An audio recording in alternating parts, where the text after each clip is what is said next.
Chapter 1235. The room fell silent for a moment. Zhang Xiaobao sat on the bed, while Wang Wan leaned on the table. The two of them were thinking of a solution. It was obvious why the duo cannibals asked the local youths to help transport the wood.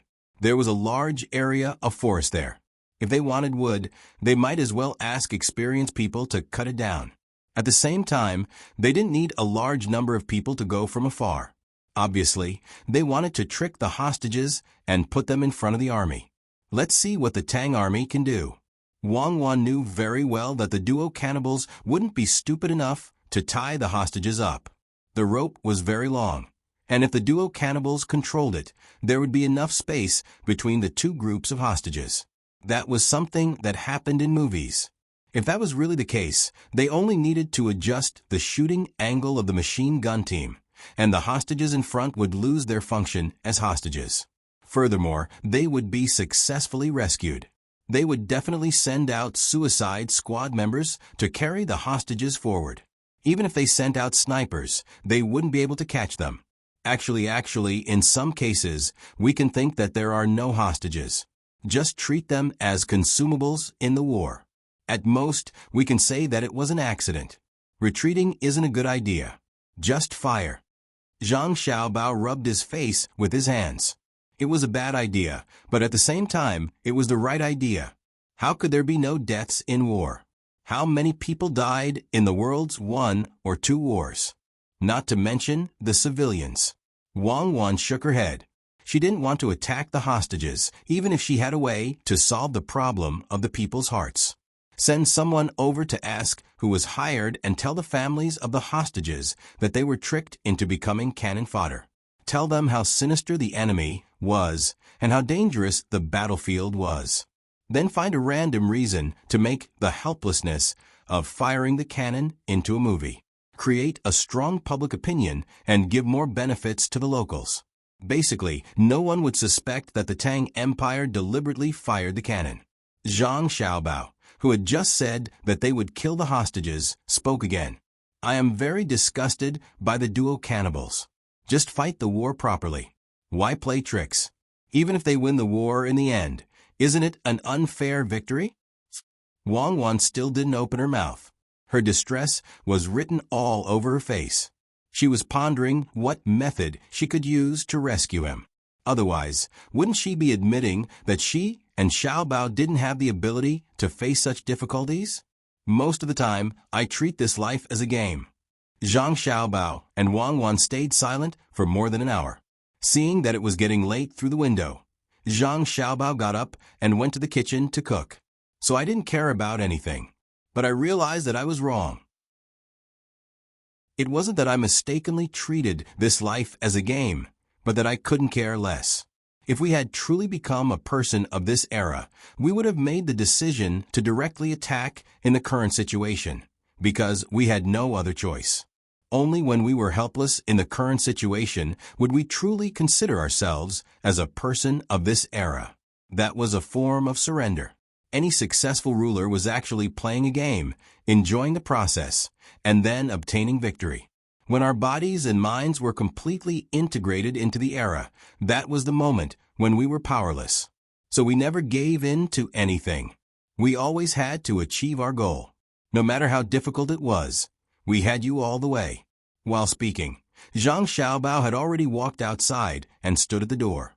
Wang Wan stood up, smiled, and said, yes, from the beginning, we despised everything in this life. We were immortals, we were geniuses. Not only were we geniuses now, but we were also geniuses at the top of the pyramid in our time. So we cared more about the improvement of the living standards of the people, the happiness of the children, the dignity of the Tang people, and the little things around us. We were playing a grand game, just like the game of Monopoly. We hoped to take every step well. We firmly believed that if we two geniuses worked together, many people would still tremble even in our era. But in terms of conspiracy and intrigue, I trust you more. I believe that you, who could kill a prime minister of a country, can't think of a way to solve a simple hostage problem. What do you want to eat tonight? After speaking, Wang Wan also came to the door and stood beside Zhang Xiaobao, meaning that the two of them would cook dinner together. Zhang Xiaobao lifted Wei Wei's arm. When Wang Wan tacitly reached out to hold his arm, he raised his head, puffed out his chest, and walked toward the kitchen. What do you think of making braised potatoes? The kind with lard. It's the first time I've heard that braised potatoes are made with lard. Not to mention cannibals, even Xiao Bei and the others won't eat them. After a little cooling, the reverse taste of the potatoes and the meaty taste of the pork will make people refuse to eat these two things from now on. Wang Wan also raised her head. As the two of them talked, they arrived at the door of the kitchen. There were already cooks busy inside, because Zhang Xiaobao couldn't cook for everyone. He was only responsible for dinner for his family. Seeing the two of them come over, someone quickly went to check on the single room inside. Seeing that no one else was there, he smiled and said to Zhang Xiaobao and Wang Wan, "Young master, you're here. Seeing that it's already late, we were just about to ask you if you'd like us to do it. I didn't expect you to come with the little miss. Do your thing. I'll see what dishes there are. Don't worry about us." Zhang Xiaobao nodded at him, and then began to look for things on the shelves in the kitchen's ingredient warehouse with Wang Wan. "This is good. Onion. In fact, I've never liked to eat it. And before we came here, our Tang people didn't like to eat it, so it wasn't spread here. Later, we came over by sea. How many detours did we take?" Zhang Xiaobao picked up a few onions and sniffed. He didn't smell anything pungent. There was skin on the outside. Wang Wan took it and put it in the basket that she had just picked up at the door. She said, "It tastes good to fry beef and mutton. It's better than green onions. The onions will shrivel up when they're fried. Then count them in tonight. And tomatoes. You'll plant a lot of them today, right? At least they can be sold in several big cities in summer. And chili. Let's have some of them." "Good. Tomatoes are really delicious." Zhang Xiaobao picked out chili and tomatoes. He also put the beef packed in cans on the other side of the shelf into Wang Wan's basket. After choosing a few more pieces of beef and mutton, Zhang Xiaobao began to cook. Wang Wan said that she would help. Seeing that the dishes Zhang Xiaobao chose were simple and didn't need fillings and side dishes, she could only stand by and watch. She was closer to each other and gave each other warmth. She wanted to think of a good idea as soon as possible and not directly shoot the hostages. Otherwise, in order to win the war, the hostages would undoubtedly die. But after the war, the two of them would feel uncomfortable and regret. Because the dishes were simple, Zhang Xiaobao made them very quickly. There were cucumber strips that were just marinated, the sauce that he had mixed, a few washed vegetables, steamed rice, and a tomato sauce or juice. After these were done, he began to roast the meat. He cut the meat into small pieces and put them on the iron grate to roast. After a while, the fragrance floated out. He waited for the rice in the pot to be cooked. He heated up the sauce just now and poured it on the rice. Well, there are meat and vegetables. It's nutritious. Because the staple food is a little greasy, it's good for digestion with cucumber. Help take it out. Xiao Bei and the others are probably hungry. I didn't hear that they ate any snacks in the afternoon. Zhang Xiaobao divided all the dishes into plates and placed them on 2 large trays. He invited Wang Wan to take one out each. Wang Wan looked at the dishes, her head full of doubts. Smelling it, it was fragrant, but she didn't seem to like it. She guessed that her younger siblings might not be happy eating it either. The two carried the trays to the family room. Xiao Bei and the others were already sitting and waiting for the dishes to be served. Each person had a plate of rice, but there were no chopsticks, no knives and forks. The 9 children, who were used to using tableware, couldn't start for a while. Zhang Xiaobao and Wang Wan sat separately so that they could help their younger siblings at any time. Eat, don't just look. Remember to use your right hand. Zhang Xiaobao said to his younger siblings with a smile. After he finished speaking, he stretched out his right hand and began to grab the rice on the plate. He quickly stuffed it into his mouth and said, "Try not to get your hand in your mouth when you eat. This is a way to eat special dishes." Xiao Bei showed her hand and waved it back and forth in front of her eyes. She looked at her brother and found that her brother was not joking. So, She sighed exaggeratedly and began to eat. She picked the side dishes that were not hot. The other children followed suit. Anyway, it was just eating. They believed that their brother would not harm them. Zhang Xiaobao ate a few mouthfuls, picked up the vegetables, and dipped them in the sauce, and stuffed them into his mouth. He chewed, picked up a cucumber stick, and dipped it in the sauce as well. Xiaobei gradually adapted after eating it a few times. She liked to challenge new food cultures. In the past, she had eaten many kinds of food specially made for her by her brother. Although the salad on the plate in front of her was different from the steak she used to eat, it was still edible. Wang Wan also ate. After eating about 10 mouthfuls, she stopped and looked at Zhang Xiaobao and said, "Why do I feel like this is Indian curry rice?" Definitely not. Indian curry rice has more seasonings than what we eat now. It is almost a hodgepodge of seasonings. If you want to eat it, I will make it for you tomorrow at noon. Anyway, I have nothing to do. Let me tell you, curry tastes the best when it is made by someone like me who has sold 13 spices. It is not an exaggeration to say that very few Indians can beat me. In the end, they became lazy and bought ready-made curry powder. Many people do not know how to make their own curry powder. The faster the times develop, the more traditions are lost. Sigh. They always say that they are a strong country. I am worried about them. Eat it. This is an authentic Arab diet. I plan to carry it forward. Part of it is chili, part of it is not chili. Because I don't know if they can immediately adapt to chili rice. We have a canning factory here, right? Yes, we do. Otherwise, many things that can't be directly transported to Beijing and other places will be a problem to preserve freshness. After dinner tonight, I will ask them to process this kind of canned food. Zhang Xiaobao was not afraid of burning his hands at all.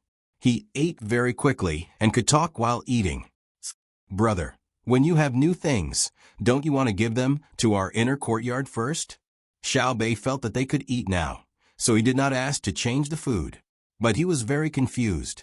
Zhang Xiaobao shook his head and said, "This is not for our inner courtyard. This is prepared for those who lack virtue for 8 lifetimes. I want to add enough barbituric acid, which is the ingredient of the sedative medicine sold in our medical hall now. These bastards are playing tricks on me. I'll let them see what a trick that's impossible to guard against is. I'll let them like to eat this kind of thing first. I'll put in something with caffeine and poppy water. When they're addicted to it, I'll change the ingredients." Zhang Xiaobao needed a way to vent. After cursing fiercely, he continued to eat. After Wang Wan heard this, her eyes lit up. Then, she lowered her head and began to think. Xiaobei wiped his mouth with the napkin in front of his chest and reached out to grab some rice. He stopped there and nodded. He supported his brother and said, "The people who eat more are indeed hateful. They clearly have good resources in their country, but not only do they not sell them to us at a low price, they also don't allow us to go and pick them ourselves. Don't they think about who we are? We are the powerful and highly skilled Tang Empire. We shoulder the responsibility of the beautiful future of the entire human race. If they eat more and stop us, they are going against all of humanity and making things difficult for the world. All right. There are no outsiders here. Put away your tricks." Xiao Yuan could not stand it anymore. How thick-skinned was this person who said such words? Xiaobei, who had found an opportunity to practice his diplomatic speech, was exposed by Xiao Yuan. His face turned red and his body twisted a little. He said embarrassedly, "I'm used to it. From this, you can see how hard it is for me to be a diplomat. I have to pay attention to my image at all times, including my facial expressions and body movements. Do you think it's easy for me? But even so, sometimes people don't understand. They say that I'm just saying cliches and that it's no different from not saying anything. They say that I repeat the same thing over and over again. Is that really the case? Xiao Yuan, tell me." Xiao Yuan shook his head. "No, definitely not. Every word is changed differently, and the meaning expressed is also different. It may seem like cliches, but if you think about it carefully, you'll realize that there's a lot of meaning behind it. Actually, I've said everything that needs to be said. It's just that many people are not educated enough and can't keep up with your rhythm. Although Xiao Yuan did not like to hear Xiao Bei say diplomatic words in front of him, he supported Xiao Bei. That was a form of wisdom. Unless there were special circumstances, one had to be ambiguous when expressing one's meaning. Otherwise, if one said something wrong, it would leave a flaw for the enemy. How could ordinary people understand the skills of a diplomat and the profoundness of diplomatic words? That's right. Xiao Bei freed up his left hand and patted Xiao Yuan's shoulder in praise. He looked like he was saying, "You're not bad, kid. You guys live in such a big place. Your farming skills are not good, and your industrial skills are not good. Your country has a lot of resources, but your military force is not as good as ours. If we don't fight you, who do we fight?" After thinking for a while, Wang Wan smiled and said to the 9 little guys, "Tell me the truth. Do you like eating the current food? If you don't like it, then don't eat it. Ask your brother to make it again for you guys. Tell me, in order to deal with the Poly-Eater, he has to make things difficult for us in terms of food, right?" The 9 of them looked at each other and instantly communicated with their eyes. Then Xiao Bei said, "Sai, let's just make do with it. Fortunately, it was made by my brother. I reckon that if the Poly-Eater made it themselves, I would have a stomach problem. In the past, we said that Japanese dishes were special, so when my brother made them, we felt that they were not bad. In the end, when we ate the food made by the Japanese, we finally understood that what was good was not the food, but our brother. So, we believe that my brother's plan will definitely succeed. With the delicious handheld rice, it will be like eating for the people on the grassland. The Poly-Eater will go crazy when they see it." After Xiao Bei said this, his eyes suddenly showed doubt. He asked, "Brother, are we bored? We have cannons and bullets. Can't we just shoot?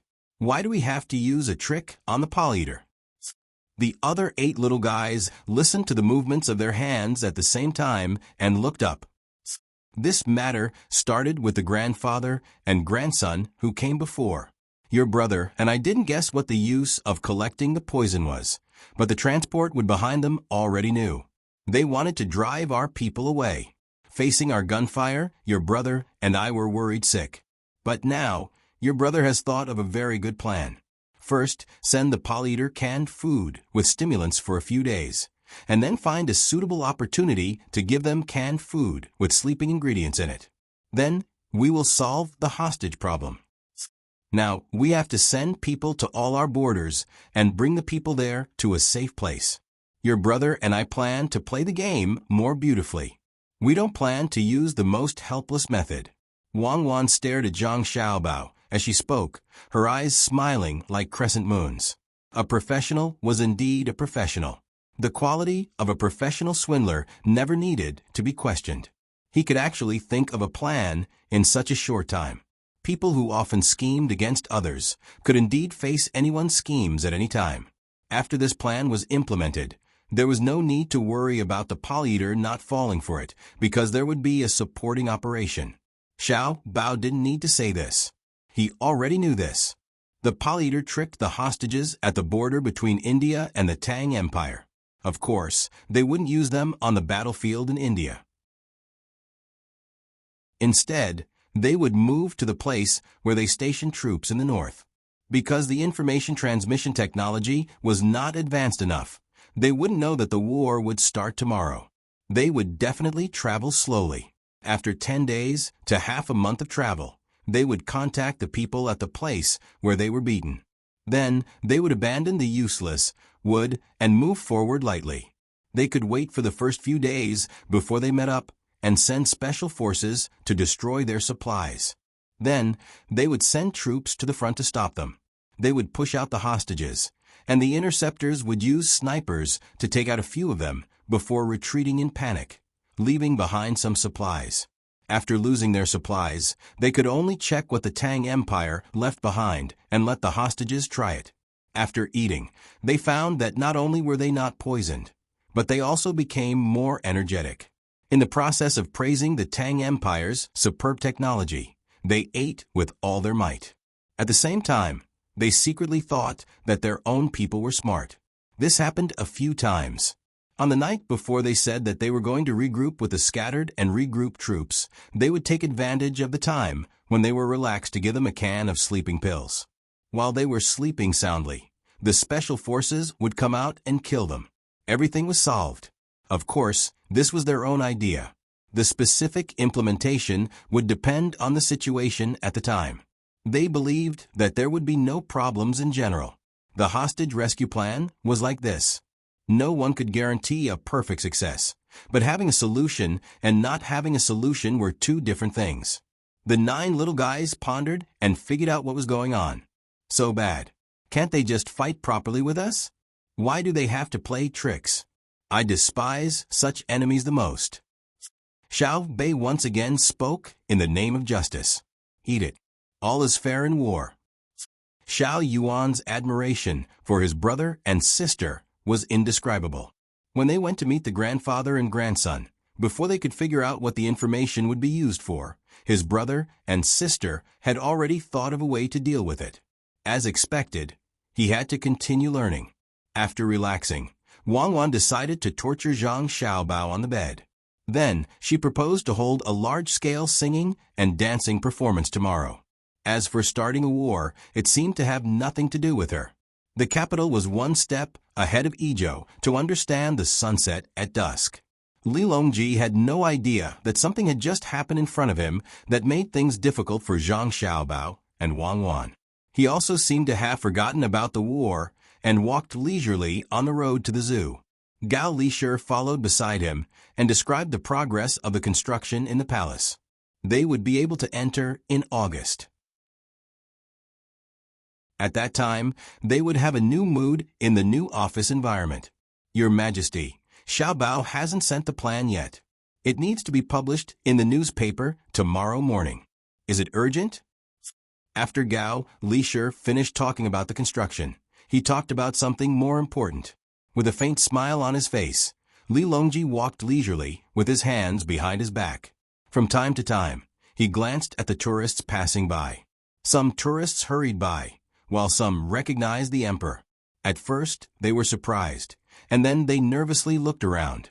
On the surface, there were more than 30 tourists following him, but who knew how many were secretly following him?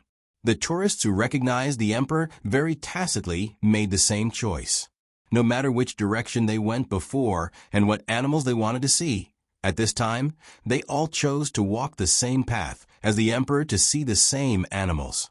Moreover, they followed at a place that was neither too far nor too close. They didn't want the emperor to talk to them personally. They just thought that protecting the emperor was what they should do. At the same time, they secretly complained, "You don't take more guards with you when you go out. Don't you know that you are going to war? We won't hurt you. What if there are enemies in the crowd? You are cheating us." Many people thought so. While complaining, they were also proud. The emperor dared to walk around in person, which meant that he had a clear conscience. He was confident that he had done what he should do, and that the people wouldn't assassinate him. He was a good emperor. Only an emperor with a guilty conscience would be afraid to face the people. Therefore, they had to ensure the emperor's safety. If he was killed and replaced with a bad emperor, how would they live? Therefore, more and more people gathered around Li Longji. They were all vigilant. When they looked at the people around them, they felt that they were enemies and were ready to attack at any time. Li Longji also noticed the situation and smiled warmly at the people around him. He didn't respond to Gao Lishir's words. Instead, he looked at the place in front of him and asked, "Is that the place where koalas are raised?" Gao Lishir helplessly replied, "That's right. Your Majesty, look at the special trees. They are eucalyptus trees. Many of them were transplanted here, but many of them died. However, the merchants who went out to sea would send more than 10 live eucalyptus trees every month to donate to the zoo. Therefore, the zoo has always had eucalyptus trees." This subject was once interested and saw a merchant who was donating eucalyptus trees. I asked him why he spent so much effort and cost to transport the eucalyptus trees over and didn't charge any fees. He said that his identity required him to come to the capital often, and he found that the children liked to carry koalas the most. He said that the name of the koalas was directly translated from the pronunciation of the locals. He said that since the children liked them, he would help raise the koalas. He said that when he went out personally, or when his caravan went out, what he felt the most was not the beautiful scenery of other places, but the warmth of the Great Tang. The people of the outside world were never as peaceful as the Great Tang. More often than not, there was war and the displacement of tribes. When traveling, sick children and old people would be abandoned. As long as they didn't seem to be healthy, they would lose the opportunity to follow the caravan. Every time they encountered such a situation, they would help as much as they could and arrange things for them to do in the various camps they had set up. However, he said that it was because he felt pity in his heart, but he lamented the plundering between the people of the region. Thus, he felt that he needed to cherish his country more. Every time, he would painstakingly bring back many things that didn't have much commercial value. He wanted to contribute to his country and seek a trace of peace in his heart. Gao Lisher rubbed his eyes. He was clearly moved by the merchants and also proud of his Great Tang. Many years ago, he didn't even dare to imagine that the Great Tang would one day be like this. This was true strength, not the strength of the past when he was always fighting others. Back then, the strength came from the will of the emperor. Now, the strength came from an inexplicable strength of the whole. Just like how the vegetation was flourishing, one could feel the arrival of spring from any place. The current Great Tang was like an endless sea. Its strength didn't lie in how high the waves were on the surface, but in the surging waves beneath the water. And this powerful center. When Gao Lisher thought of this, he looked at the emperor beside him, and then turned his gaze to the far west. The two people there were the root of this strength. Li Longji also turned his head to the west. He seemed to be looking at the setting sun, but also seemed to be looking at the red sunset. Lisher, go and find that koala who got sick because no one carried him. Bring him over here. We want to see how this little fellow is doing now. Li Longji ordered Gao Lisher, who thought that he was going to talk about Xiao Bao and Cuckoo. Gao Lisher froze for a moment, then nodded. He quickly walked to the front and negotiated with several people. When he returned, he brought a little girl with him. She was around 12 or 13 years old, and she was struggling to hold a very cute koala bear. Of course, she was also very cute. Her hair was spread out, most of it falling on her shoulders, with only a few strands floating by her forehead. There was a large pink bow on her head, and she was wearing a white princess dress. Perhaps because she was afraid of the cold weather, her parents had put on long, flesh-colored stockings for her. On her feet were a pair of red leather boots with cartoon dog decorations on the front.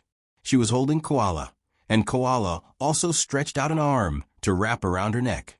The other hand was holding a eucalyptus tree branch, and from time to time, it would take a bite. Okay, you're only allowed to hold it for a while. I held it first. You're not allowed to snatch it and not return it to me. Little Doo-Doo is the most willing to let me hold it. When he walked closer, Li Longji heard what the little girl said to Gao Lisher and couldn't help but laugh. Gao Lisher nodded helplessly and promised. When the little girl stood in front of Li Longji, she reluctantly handed over the little Doo-Doo in her mouth. Her eyes were fixed on Li Longji, as if she was afraid that the other party would snatch her toy and not get it back. She had a hard time holding it, but Li Longji was much more relaxed. It was not heavy, and it was not easy to make it too heavy. Koala was very easy to talk to. As long as someone was holding it, it didn't care who was holding it. When it was wrapped in Li Longji's arms, it felt that this person did not need to be hugged. So it grabbed the eucalyptus tree branch with both hands and slowly ate it. It was Li Longji's first time holding a koala, and he finally understood why so many people liked this kind of small animal. It was really too fun, just like holding a quiet child. It's furry and looks like the cloth dolls sold by Xiao Bei and the others. Those who don't know would really treat it as a dead object. Let me see, as expected, with makeup, someone will hold it. Lisher, why do you think koalas like to be held by people? Li Longji looked at the little animal in his arms and asked Gao Lisher, Your Majesty, not all koalas like to be held by people. Wild ones are not good. They have to be in contact with them for a period of time. There is a comparison between people, and it is the same between animals. It sees others of its kind being held by people, but it is not held by anyone, so it naturally gets sick. Gao Lisher explained. It's like raising a dog. You are good to one dog, but the other dogs are not comfortable. Girl, its name is Little Doo-Doo? Li Longji lowered his head and said to the little girl who brought the koala. The little girl did not answer immediately, but kept blinking her big eyes, looking at Li Longji in surprise, then turned to look at Gao Lisher and asked Gao Lisher, "What did you call him just now? Your Majesty?" Gao Lisher nodded. "Uncle Emperor, you should have said so earlier. If I had said earlier that Uncle Emperor wanted to hold Little Doo-Doo, I would have already sent it over. Uncle Emperor, it's actually not called Little Doo-Doo. Its original name was Tong Tong, but Pang saw that its eyes were sunken in a lot, and its color was not good, so he called it Little Doo-Doo. When I was angry, I called it Little Doo-Doo Uncle Emperor, who gave it a good name." The little girl seemed to be very smart, guessing Li Longji's identity from a name, and did not forget to ask for the Emperor's support. "Little Doo-Doo is good, very good," Li Longji said. Not to mention that this name was very cute, even if it was unpleasant. He had to follow the little girl's words. Otherwise, what if he made her cry? "I've always thought so. When I go back, I'll tell Pang that the name was decided by Uncle Emperor. If he dares to disagree, I'll find the authorities to arrest him and punish him for 10 days. No, 5 days. He won't be able to eat anything from my precious candy house." The little girl was very happy that she had obtained the Emperor's approval. In the future, she could bully the second fatty that she spoke of. From the clothes on the little girl's body and her words, Li Longji understood that she was not born in an ordinary family and was definitely a child of an official. If she was from a merchant family, then her family was too powerful, because the bow on her head was specially made by Xiao Bei and the others as a gift to the officials of the capital. To be able to get the bow from the hands of an official, what price would a merchant have to pay? The brackets of this bow were made of gold, and the sparkling things inlaid on them were diamonds. It was very expensive to make, and the production was very small. Each bow had a number on it, and the design was also unique. All right, I will definitely punish him. If he dares to say that he is not called Little Doo-Doo. How old is this girl? What's your surname? Li Longji said with a smile. 11 years old. Do you think I look 13 years old? I specially dressed up because Lil Fatty is 12 years old, and he calls me little sister. I'm not young anymore, so I become 13 years old, and when he sees me like this, it's very funny. My face is like that, just like that, do you understand? The little girl said with a smile. I know. Is it like that? Li Longji cooperated and made a depressed expression, causing the little girl to repeatedly nod her head. Li Longji's eyes reddened as he looked at the little lass's appearance. He thought of the past. In the past, most of the girls her age were already married, and there were even more who were engaged. They had to mature early and couldn't enjoy the childhood that belonged to her like the one in front of him. Now, if a girl wanted to marry, she had to be over 18 years old. More often than not, it was according to an unintentional requirement, which was to have children at 20 years old. During this period of time, they could go to school, play, and have countless stories waiting for them. The people who caused all of this did not seem to have a childhood. They left their childhood to others, and they had to learn many skills from elementary school. They had to govern a region, lead troops, manage countless industries, and participate in the imperial court's orders. If you ask where your heart is, you will obtain the world's love. Wei Wei, Li Longji shook his head and smiled again. He looked at the little girl in front of him and felt that she was so happy. She could play to her heart's content, while the people who could make her like this were planning a grand war.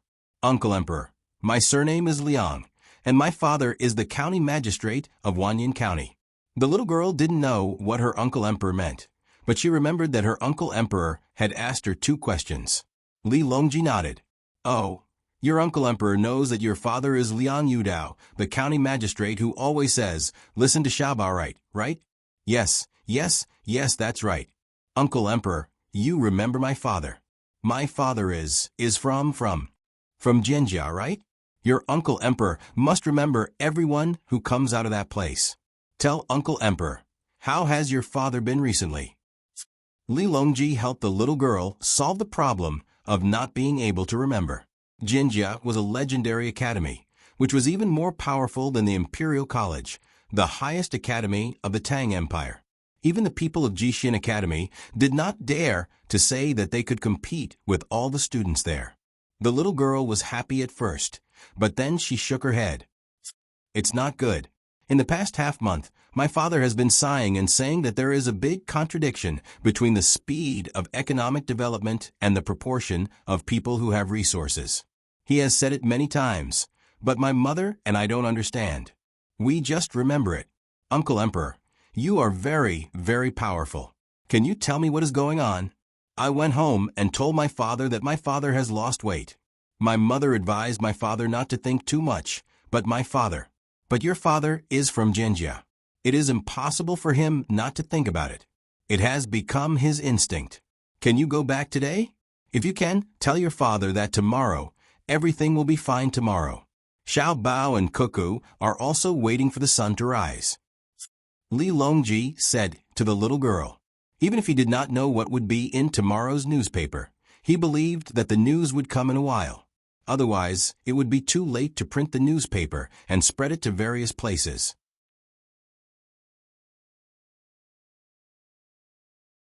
Chapter 1236. The next day, early in the morning, all of the branches of the Great Tang Newspaper Company delivered the day's newspaper to the homes of the subscribers as quickly as possible. The notice board of the Yamen was also updated with the day's new content. Almost all of the Great Tang citizens acted as usual, not noticing anything amiss. However, when more people finished reading the newspaper, a portion of them noticed a problem with it, and the entire Great Tang began to fall into chaos. In Hanyuan Hall, Li Longji sat upright while the officials stood by his side, listening to the contents of the newspaper. From today onwards, the royal court will add a new policy. First, the tax on farmers, such as the tax on farmers and the poll tax, will be replaced with currency.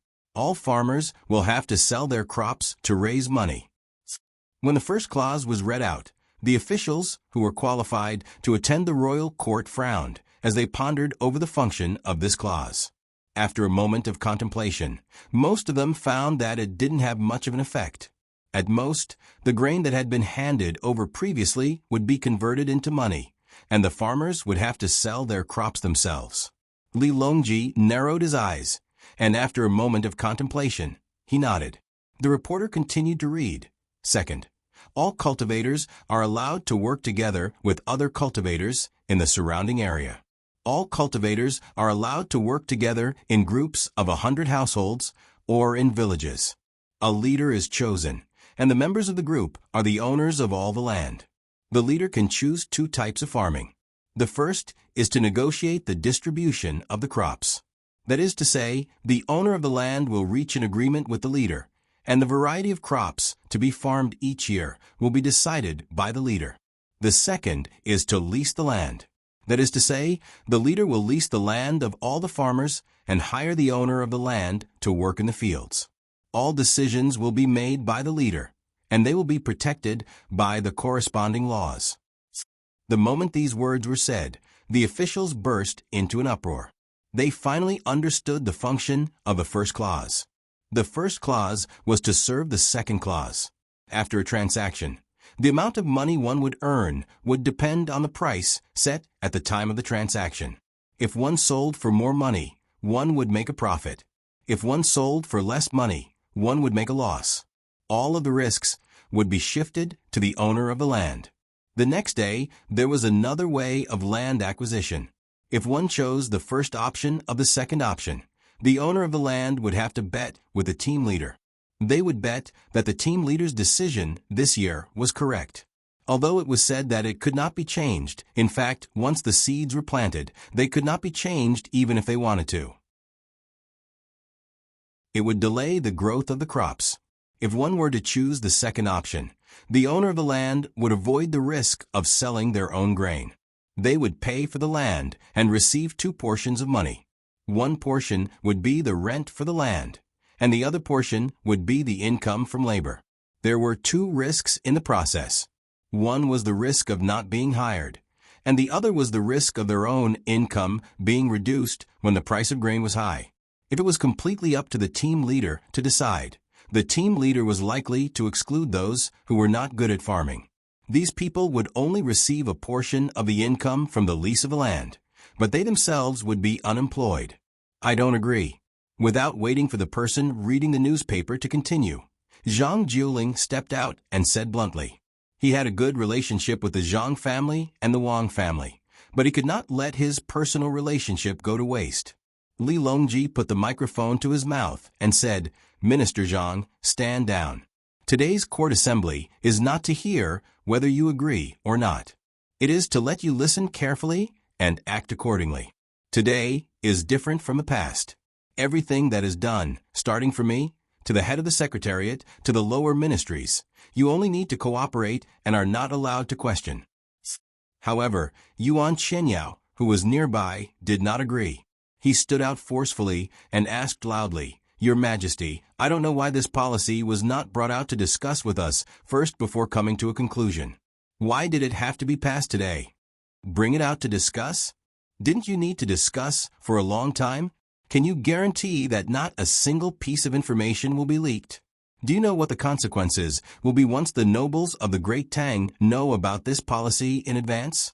Minister Yuanqing, I ask you, do you know the situation that our dynasty is facing now?" Li Longji threw out a few questions consecutively and waited for Yuan Qianyao to give a reply. Yuan Qianyao pondered for a moment and said loudly, "Your Majesty, our dynasty is now filled with the benevolence of the emperor. The people are of one mind, commerce is connected, agriculture is flourishing, and the army. Speak frankly, I don't like to listen to people talk for a long time without saying anything practical. No matter how much you flatter, the problems that should exist will not be solved." Li Longji interrupted Yuan Qianyao's words. All the officials, including Zhang Zhong, sighed secretly. They felt that His Majesty had been influenced by Zhang Xiaobao, and Wang Wan to be too utilitarian. There must be practical returns for his efforts. If not, he would definitely not waste his time. Yuan Qianyao coughed lightly and changed his way of speaking. "Your Majesty, our dynasty's national treasury is now filled with money. This year's national treasury can't be used up just based on the budget. As the agriculture temple has been vigorously researching crops, the cultivators all over the country know how to be flexible when farming. Furthermore, they use fertilizers and pesticides. The crop output has more than doubled. In addition, the roads are well repaired, the railways are connected, the caravans are organized into a large scale, and the small products developed by the Ministry of Works help the people increase the efficiency of manual labor. The situation is very good. Also, in terms of education, many people spontaneously learn to read with their children at night. There are countless schools all over the country, and they can participate in the work of heaven and earth. Everything is very good. Good, I naturally know that there are good aspects. However, in the way of heaven and earth, there must be a yin and a yang. There must be a disadvantage to every advantage. I also know that our Tang Empire's military is strong, our weapons are advanced, and our morale is high. We can fight whoever we want. However, I'm asking about the disadvantages of the advantages." When Li Longji said this, he was very proud. Especially in the past 2 years, the Ministry of Works had developed a lot of research results. For example, pesticides and fertilizers, as well as the improvements made by the agriculture temple. The development of the entire country was like flying. No matter which place was affected by the disaster, as long as the people were fine. As for the money and food that the people lost, the imperial court would directly make up for it. Furthermore, it wasn't like in the past.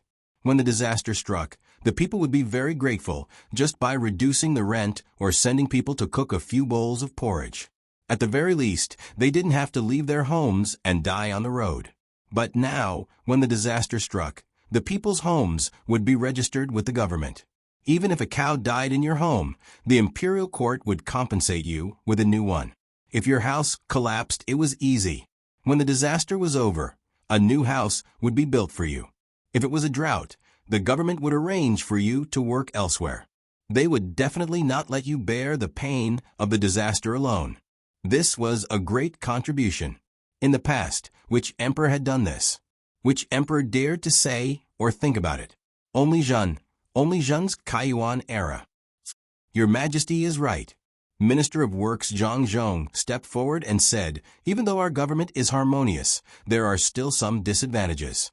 Although Regional Commander Zhang and Deputy Regional Commander Wang have done many things, such as providing for the elderly, educating the young, and treating the sick, all of these are national benefits that don't require the people to spend money.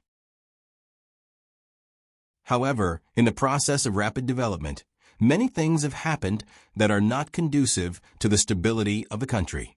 Moreover, it has reached a critical period, so we have to investigate and take action. When Zhang Zhong said this, some people started to pout and cursed in their hearts. Why are you pretending to be a big wolf? Zhang Zhong and Deputy Regional Commander Wang. It's as if you aren't familiar with them.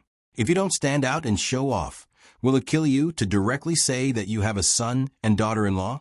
How shameless. You are really shameless. You are using the fact that you have a good son and daughter-in-law to attack others. Where is your conscience? Do you still care about the friendship of your colleagues? Although they were cursing in their hearts, they had to endure this anger. Otherwise, if they offended them verbally, the revenge would come very quickly. The first to take action would probably be their other children. Yuan Qinyao's face didn't look very good when he was mocked by the emperor and the Minister of Works at the same time. He lowered his head and thought about it before saying, there are also disadvantages, but they are not big. Due to the increase in national benefits, a small number of people have become lazy. Especially the policy that the imperial court will pay for the raising of infants. All kinds of men have started to work. Is there anything else? Li Longji asked again. Yes. Yuan Qianyao said firmly, there are also people who are active at this good time. After they earn money, they won't spend it for a while. They buy a lot of luxury goods and compare their wealth with others. Their friendship with others is usually measured by their wealth. They are arrogant because of their wealth, causing others to compare with them. After saying that, Yuan Qianyao probably thought that he had admitted his mistake. So he explained, of course, this is human nature. Moreover, rich people buy a lot of luxury goods, which will help increase the income of the imperial court's treasury. It can promote the competitiveness of others and make them work harder. Logically speaking, after 3 generations, it will return to peace. Logically speaking, if we don't solve it immediately, we won't need to wait for 3 generations. This generation will definitely cause the country to be in turmoil and the people's hearts to be unstable. Everything is based on money. At that time, will the world belong to people or to money? Those who only know their nature and food are animals. Money can buy sex, food, clothes, and houses. With money, you can do anything. Do you still want ethics and morals? If you lose the warmth of people and only have money left, I don't care about this country. Li Longji said angrily. In the end, he had already started to hit the armrest with all his might. Your Majesty, please calm down. The officials persuaded in unison with tacit understanding. Yuan Qianyao trembled and knelt on the ground. He said, this official has committed a crime of not thinking deeply and not being aware of many things. Li Longji waved his hand. Get up, I don't blame you. I did the same in the past. Who would have thought that there was such a hidden danger behind the prosperity? It was Xiao Bao and Cuckoo who told me over and over again. After analyzing it over and over again, I finally understood that things in the world are unpredictable. I believe that all of you know how capable the two of them are. When they encountered monstrous disasters, the two of them worked together and stubbornly fought against them.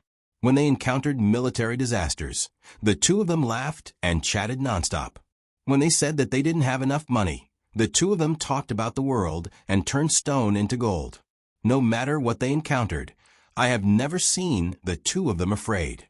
As for your impeachment, it was just a joke to the two of them. However, every time they talked about today's matter, the two of them would always have a serious expression. Occasionally, they would show a panicked expression and sigh when talking to me. All of this shows that the pressure this matter has on the two of them is far greater than the previous few cases. The sum of the previous cases is not as serious as this. Isn't this enough? Isn't this enough to explain the problem? What exactly is hidden behind the prosperity that makes the two of them so afraid? Do you think there is anything in the world that can make them afraid? As Li Longji's voice fell, the sound of people inhaling could be heard in Hanyuan Hall. Under the warm sunlight, the officials felt their bodies turn cold. They had always known that Zhang Xiaobao and Wang Wan were strong. It was a kind of strength that was soaked in their souls. They had never been afraid of anything and could easily solve any problem in front of them. They were knowledgeable in astronomy, knowledgeable in geography, and knowledgeable in the study of things in between. Regardless of whether it was the zither, chess, calligraphy, painting, poetry, song, or poetry, whether it was farming, craftsmen, or merchants, they were able to spread government and administration, and as a general, they were able to open up new territories. They were invincible in battle, and were invincible. Such people would actually be afraid. Who wouldn't be afraid of something that could make them afraid? However, it clearly looked very good now, and there wasn't much of a problem. Why were they so scared? Brother Yongcheng, do you know? Prime Minister Song Jing asked. He was asking Zhang Zhong. After all, he was Zhang Xiaobao's father, and had probably interacted with him often. Everyone's gazes simultaneously shifted to Zhang Zhong. Zhang Zhong considered, then solemnly said, Xiaobao and Cuckoo once said that our great Tang does not fear calamities. Calamities are nothing more than rebuilding one's home. We also do not fear weapons. When we fight with our lives.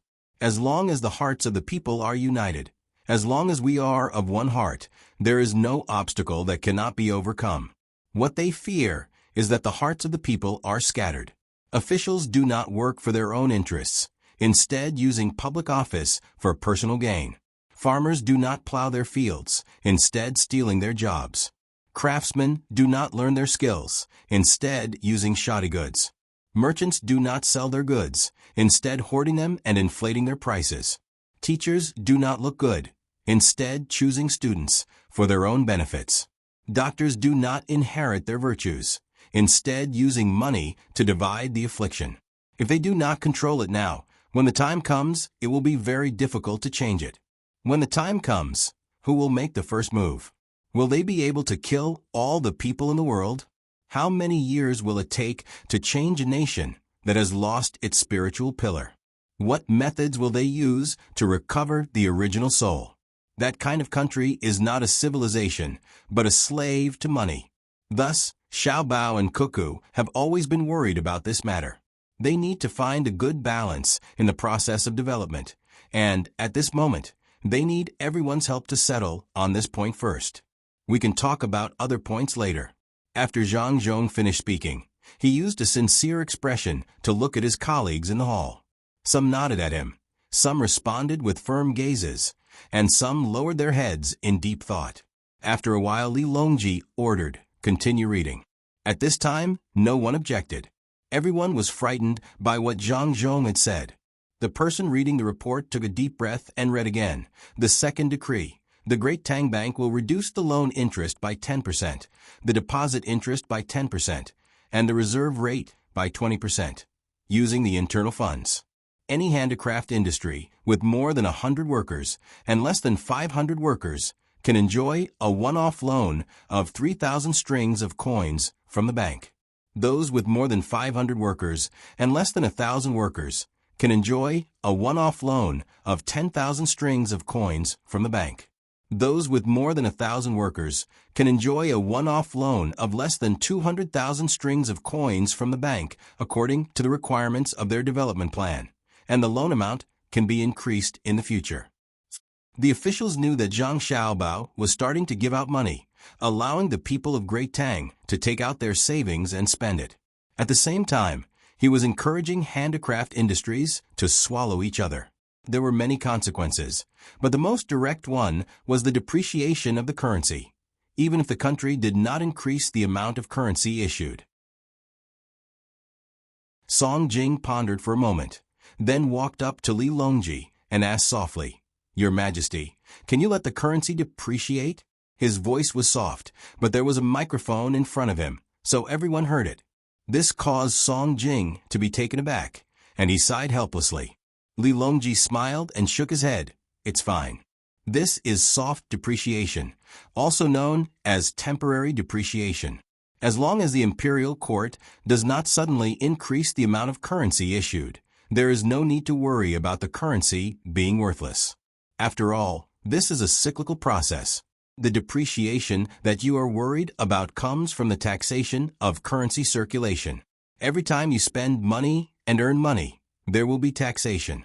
You're afraid that the imperial court will spend money in a short period of time, causing the production of actual goods to be unable to keep up with the sudden spending of money, resulting in a depreciation of the currency. Is that right?" Song Jing nodded. "That's right. Furthermore, if we do this, the people will take their money out of the bank and spend in a rush. This will cause the price of goods to rise, and if the goods are expensive, the money will be cheap. Of course, this is a small problem, and Xiao Bao does not care about it. Song Qing, do you know what the main source of goods is?" At this time, Li Longji felt that he could be a teacher. Back then, he had chased after Xiao Bao and asked for a long time before he finally figured it out. Gao Lisher, who was standing at the side, also had a smile in his eyes. At that time, he had also followed along with Wu Huifei. If he did not learn, he would not have known. After learning, he realized that the more he learned, the more ignorant he became. The methods, goals, and execution of the various historical dynasties that he had read in books were far inferior to Xiao Bao's. It was like the difference between heaven and earth. Xiao Bao had played the economic game to the height of the Tao. It was unknown when the people who were learning now would be able to learn all of Xiao Bao's economic knowledge and continue to improve. As a prime minister, Song Jing was quite capable. When he heard the emperor's question, he immediately replied, "Your Majesty, is it the production of land and mining of minerals? What you said is only a part of it. There is more." Li Longji narrowed his eyes and said, "There is more? There is also the transportation of goods from the outside. This is the most direct." Song Jing said, "Then how do you do it? During the transportation process, how can you guarantee that the domestic currency will not depreciate in the flow of goods and goods between the cost and profit?" Li Longji asked again. He wanted to show his professionalism. Song Jing regretted. He regretted that he had not properly studied Zhang Xiaobao's book recently. That book was only circulated among the upper class, and ordinary people could not even think about reading it. He was not afraid that others would read it and learn it, but he was afraid that they would learn it at a half-baked level and use it blindly. At that time, Zhang Xiaobao would have to come back and clean up the mess. For example, a person who thought that he was smart would start to play with cash flow after reading the book. He would use all kinds of methods to collect funds. Then a problem would occur in a certain part of the process, and the chain of funds would be broken and all would be lost. Zhang Xiaobao did not want to add such trouble to himself. Song Jing decided to go back and learn properly. Otherwise, if he was always questioned by the emperor in front of other people, it would be embarrassing. Song Jing hesitated for a moment, then braced himself and replied, "This subject feels that we can use force to solve the problem and make the nature of the trade with the outside world less fair. This way, we can use low-cost goods to exchange for high-profit goods. This is a bandit's way of thinking. It's a sign of incompetence. Then just say that you are like Xiao Bao and Cuckoo, who did not even exchange goods and relied on the army to fight for them." Li Longji was amused by Song Jing's words. "Your Majesty, please teach this subject." Song Jing played along. "Fine, we will teach you. It's your fault for not learning properly. What you just said was correct, but you did not mention the most important problem. The key lies in the production and application of production technology. Whether it is planting in the fields, mining in the mines, or trading with the outside world, they all require technical support. The problem of the fields is left to the agriculture temple. The updating of the mining tools is left to the Ministry of Works. And the trading with the outside world is also the Ministry of Works. If we want to reduce the actual cost of the goods, we have to increase the cost of the technology. For example, how much do you think a mirror is worth? A palm-sized mirror is not even worth a copper coin, but when we trade with the outside world, we can give it a value of 10 strings of coins. This is the cost advantage brought by technology. If you don't have the technology, you can only accept the other party's cost. If you want to own something, you can only pay as much as the other party says.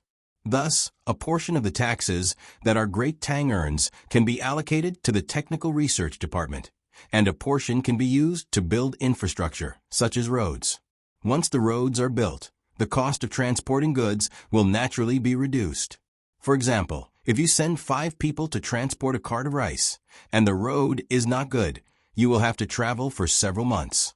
Even after the cart of rice is eaten by you, you will still starve to death.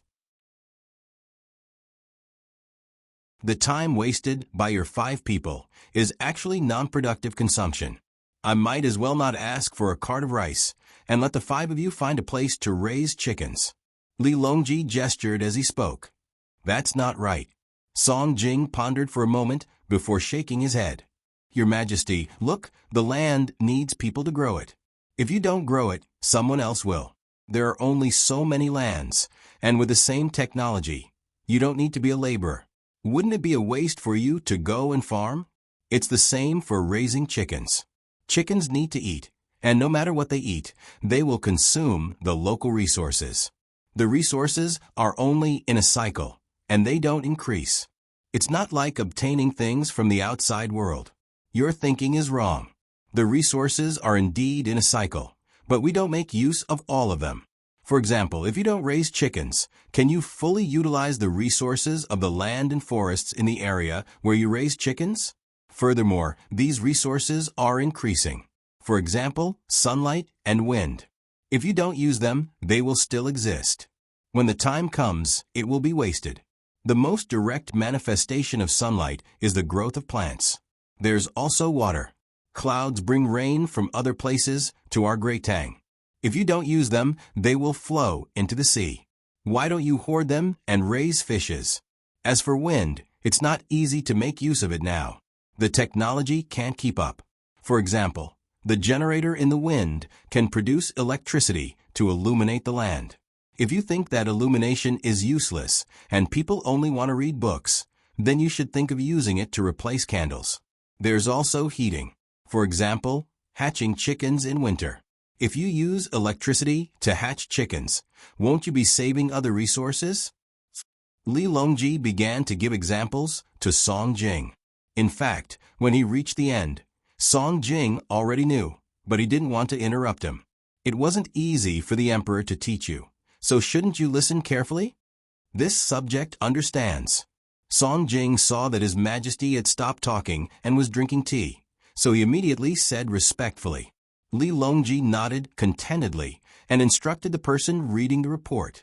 Continue reading. There are many policies today.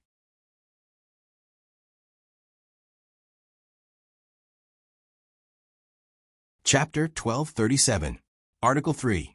Males who have reached the age of 18 and meet the standards of health must serve 2 months of military service every year from the age of 25 and receive military service subsidies.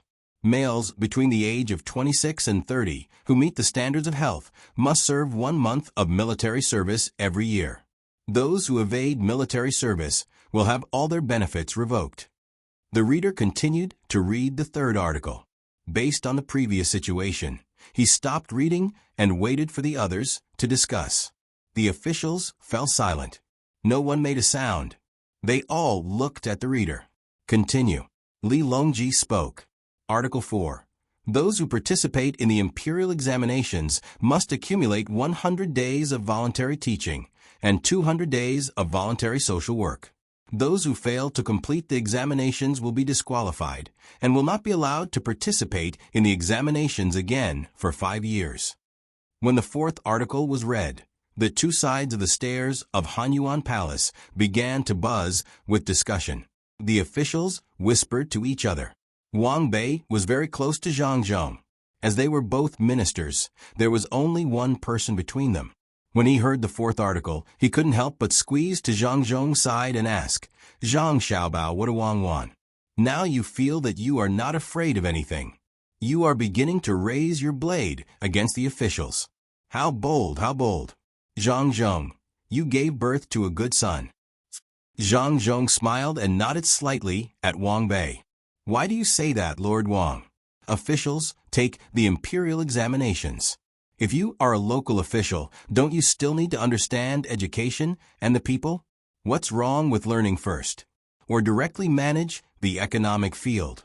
At the very least, you need to understand the goods and needs of the people, right?"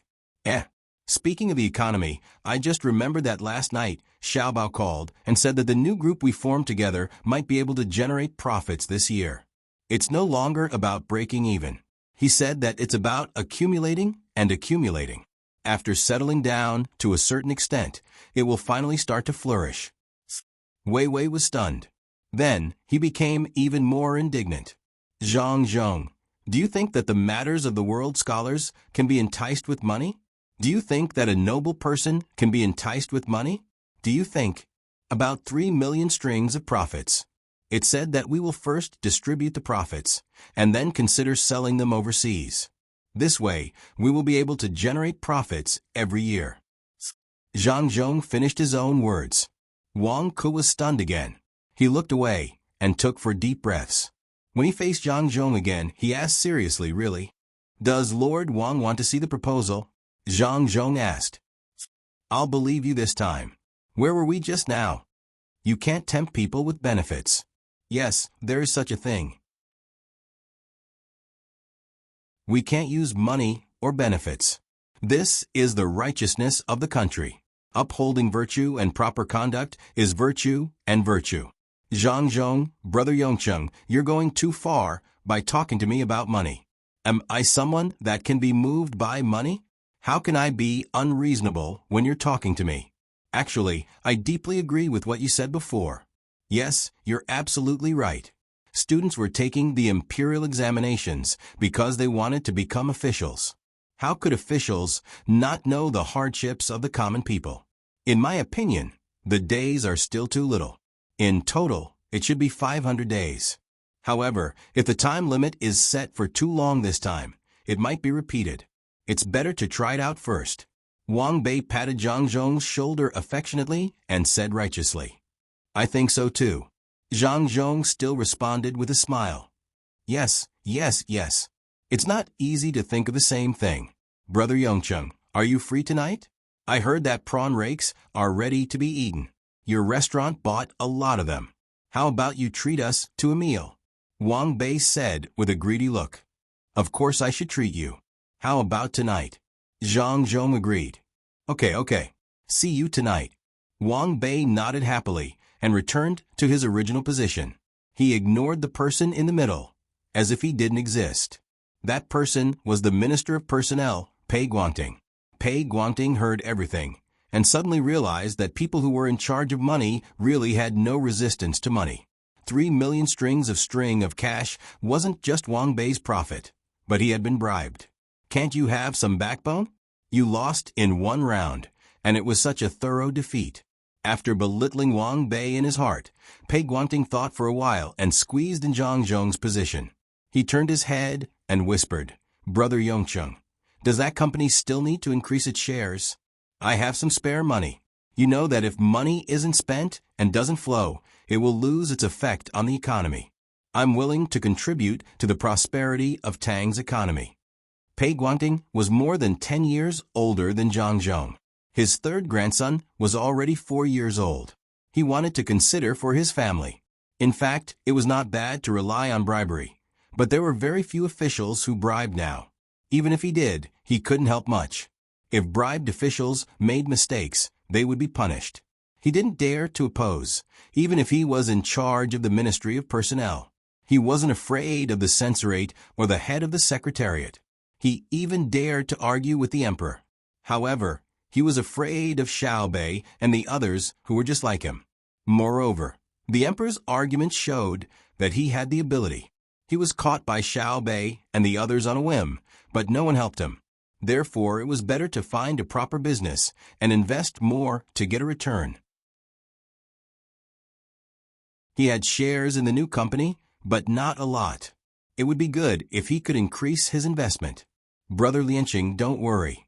Zhang Zhong comforted Pei Guangting and said, "You'll understand if you continue to listen. There are many benefits to being an official. Otherwise, we as officials have no money, but businessmen have money. If we put all our thoughts on money, how can we use psychological politics? How many people can become saints?" Pei Guangting's eyes lit up. He asked for confirmation. In that case, even if official Wang supports us, the new company will still be profitable. Of course, but Brother Lianqing will have to work hard in the future. What do you mean? Pei Guangting asked again. After the hidden high salary, Xiaobao and Cuckoo demanded that the officials must be honest. As the saying goes, if you take someone's money, you have to solve problems. The officials who received the hidden salary have to do things. The faster our great Tang develops, the more loopholes there will be.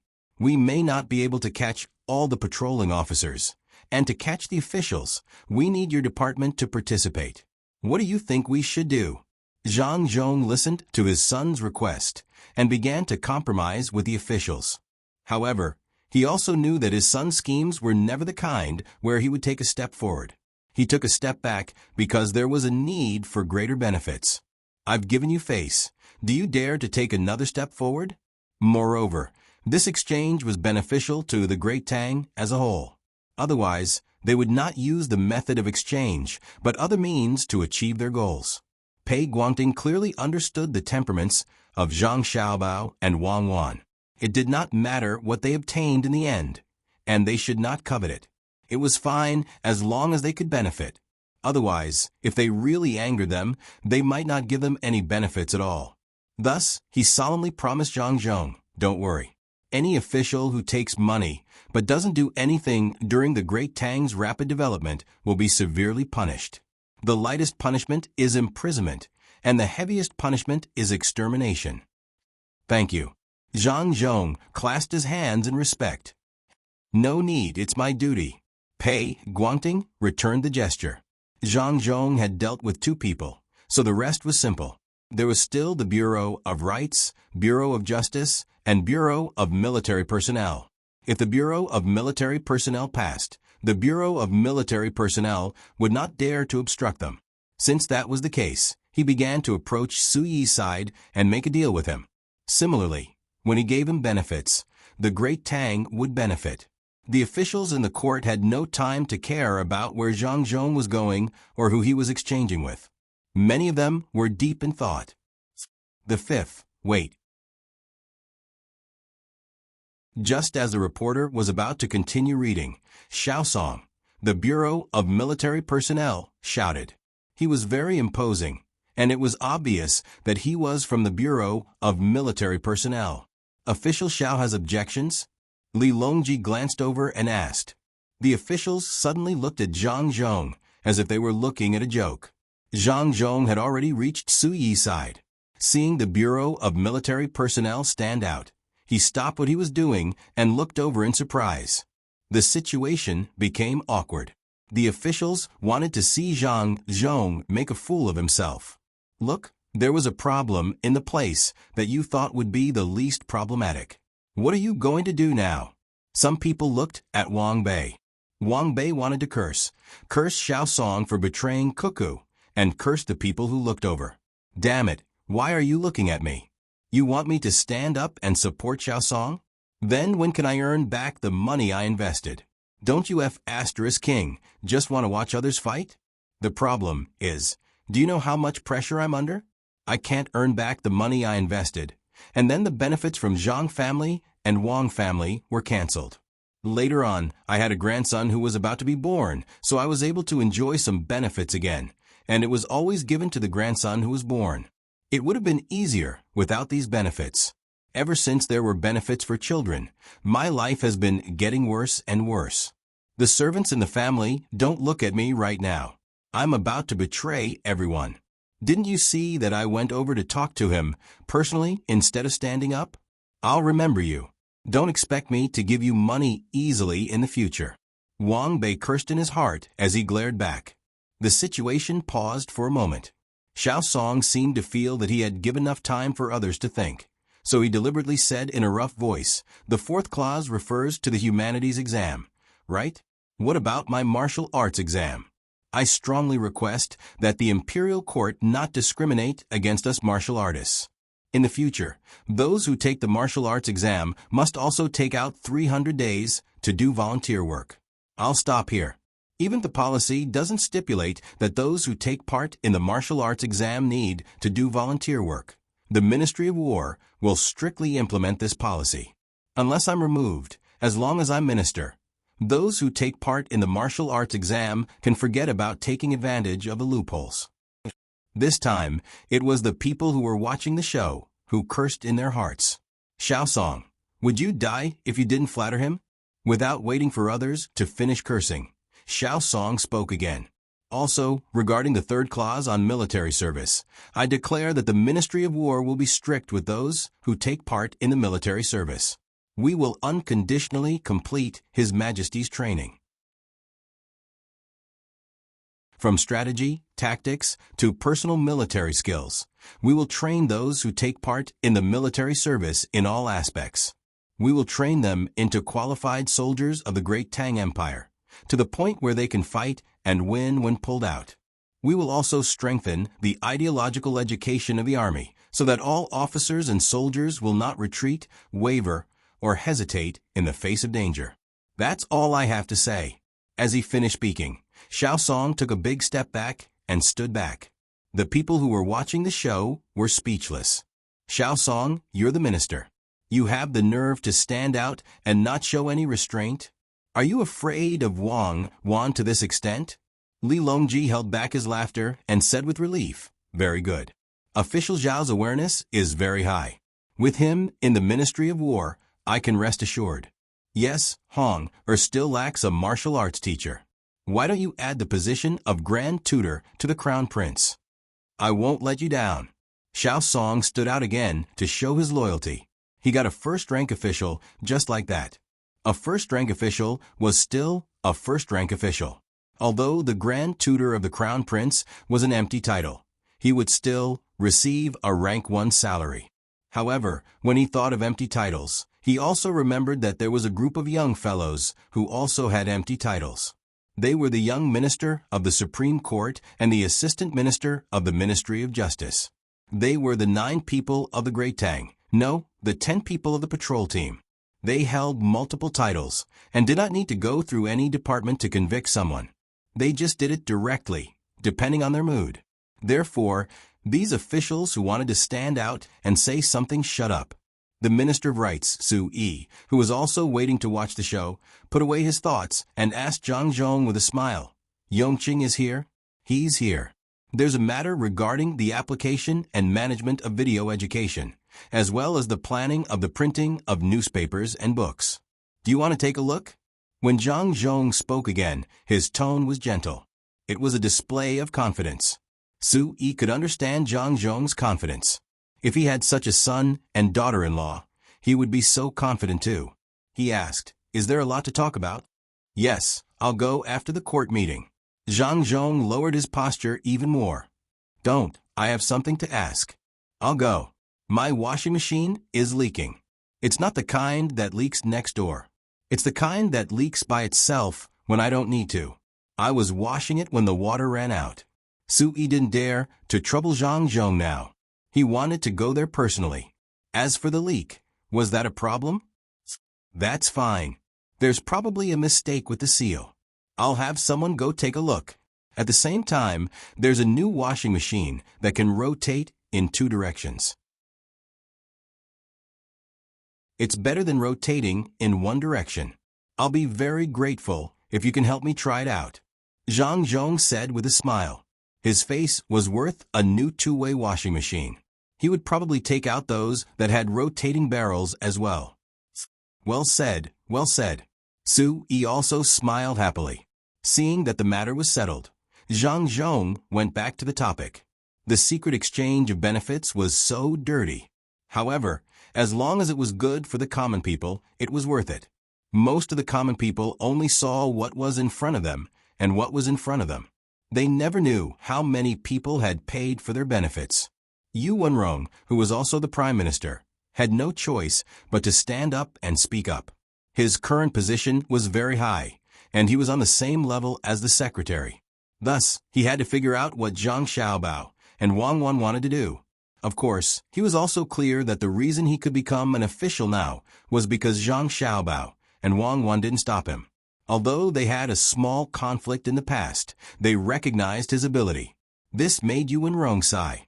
He admitted that he couldn't do it. He couldn't do it. He couldn't do it. He couldn't do it when he was in the position of Zhang Xiaobao and Wang Wan and still not deliberately attack his opponents. Because if the two of them wanted to deal with him, they didn't need to seek balance or exchange benefits. It was just a matter of a sentence. Perhaps they didn't even see him as an opponent, even if his father was the Minister of Works, who was of a lower rank than him. Every time he thought of them, he would feel a kind of majestic aura, vast and unstoppable. As long as you didn't cross their bottom line, they wouldn't care. However, when they cared, you would be gone. Thus, when Yu Wenrong became the prime minister this year, his conduct had always been very proper. At this moment, he had to ask clearly on behalf of all the officials. Your Majesty, after this subject heard these 4 conditions, his heart is not clear. Speak. In truth, Li Longji hadn't received any explanation from Zhang Xiaobao, but he was confident that he understood thoroughly. This was a kind of tacit understanding, and the source of this tacit understanding came from their daily interactions. Yu Wenrong paused, then said, the first 2 conditions seem to shake the foundation, and the last 2 are exhausting manpower. This subject wants to understand what Xiaobao and Cuckoo are thinking. When he spoke, he didn't call Zhang Zhong like he did. He was clearly the closest person, yet he still insisted on calling him something like Jidushi Zhang. This made others think of how Zhang Zhong had been at the very beginning of the two's imperial examinations. The result made Zhang Xiaobao and Wang Wan feel extremely awkward. Quite a few of the people standing on either side of the steps nodded. When Li Longji heard the first 2 conditions, he had already considered this question. Hearing this, he said, we will tell you. The first 2 conditions are to bring out the hidden contradictions. There should be similar policies behind them. Once they are brought out, they will be resolved together, and we will obtain several years of stability. The 3rd and 4th conditions don't actually require the common people to become soldiers, and it's also not impossible to have no students to become teachers and volunteer. This involves psychology. Every year, at the age of 18, they become soldiers and receive military management. This can help the common people develop a strict and resolute way of thinking and doing things. This has a great effect on the stability of a country. When students go to teach and volunteer, there's one thing you have to know. Only when a person is willing to contribute to something will they have some attachment to it. If they go to teach, they will interact with the children. If one day they become an official and do things that involve the children's interests, I believe that the chances of them standing on the children's side will be very high. Similarly, when doing volunteer work, they still need to first understand it, or perhaps understand and feel it while doing it. Most of the students are actually not up to standard in terms of living. If you don't believe me, during the imperial examinations this fall, you can ask each of them to cook a dish. See how many people can cook it? This is a part of life. How can people who don't know how to live be an official?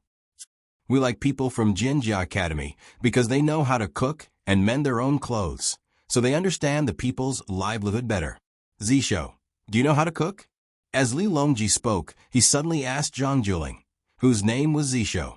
Zhang Juling smiled faintly. Your Majesty wants to try this humble subject's meat with preserved vegetables.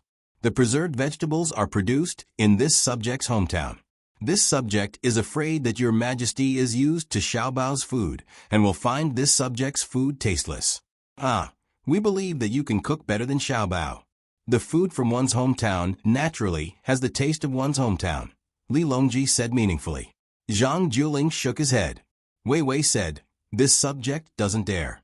Xiaobao's hometown is Great Tang, and the food in his restaurant is divided into different cuisines. He can even create a unique taste for wild vegetables. So how can this subject compare to him? Everything that is born or raised can be eaten. This subject definitely can't do the same with Xiaobao's ability. Do you understand now, Qing? Li Longji turned around and asked Yuan Rong. Yuan Rong muttered to himself for a moment before raising his head. I understand for now, but this subject is afraid that 300 days will be wasted on other aspects, which will be detrimental to my knowledge. That's not right. Zhang Juling, who had just finished answering Li Longji, didn't return to his seat and directly said, what is knowledge? Is it the University of Moderation? Is it the Book of Songs? What is waste? No matter what you do, no matter how small it seems, you can learn something from it. You should know that a withered grass in spring is a disaster, and a blossoming tree in autumn is also an anomaly. Every blade of grass and every tree is also a heart of love. Yu Wenrong had heard Zhang Juling's words. After thinking about it, he cupped his fists and nodded. I've learned. Li Longji laughed happily and instructed the person reading the newspaper. Continue.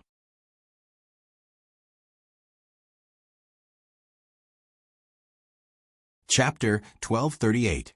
After receiving the order, the newspaper reader raised the newspaper and read, Article 5. Formulate specific regulations for national sports competitions and professionalized sports participants. After reading this article, he stopped and waited out of habit. This time, not only were the officials confused, but Li Longji was even more puzzled. Everyone knew that the most typical sports competition was football. Currently, every state had its own football team that represented the local government.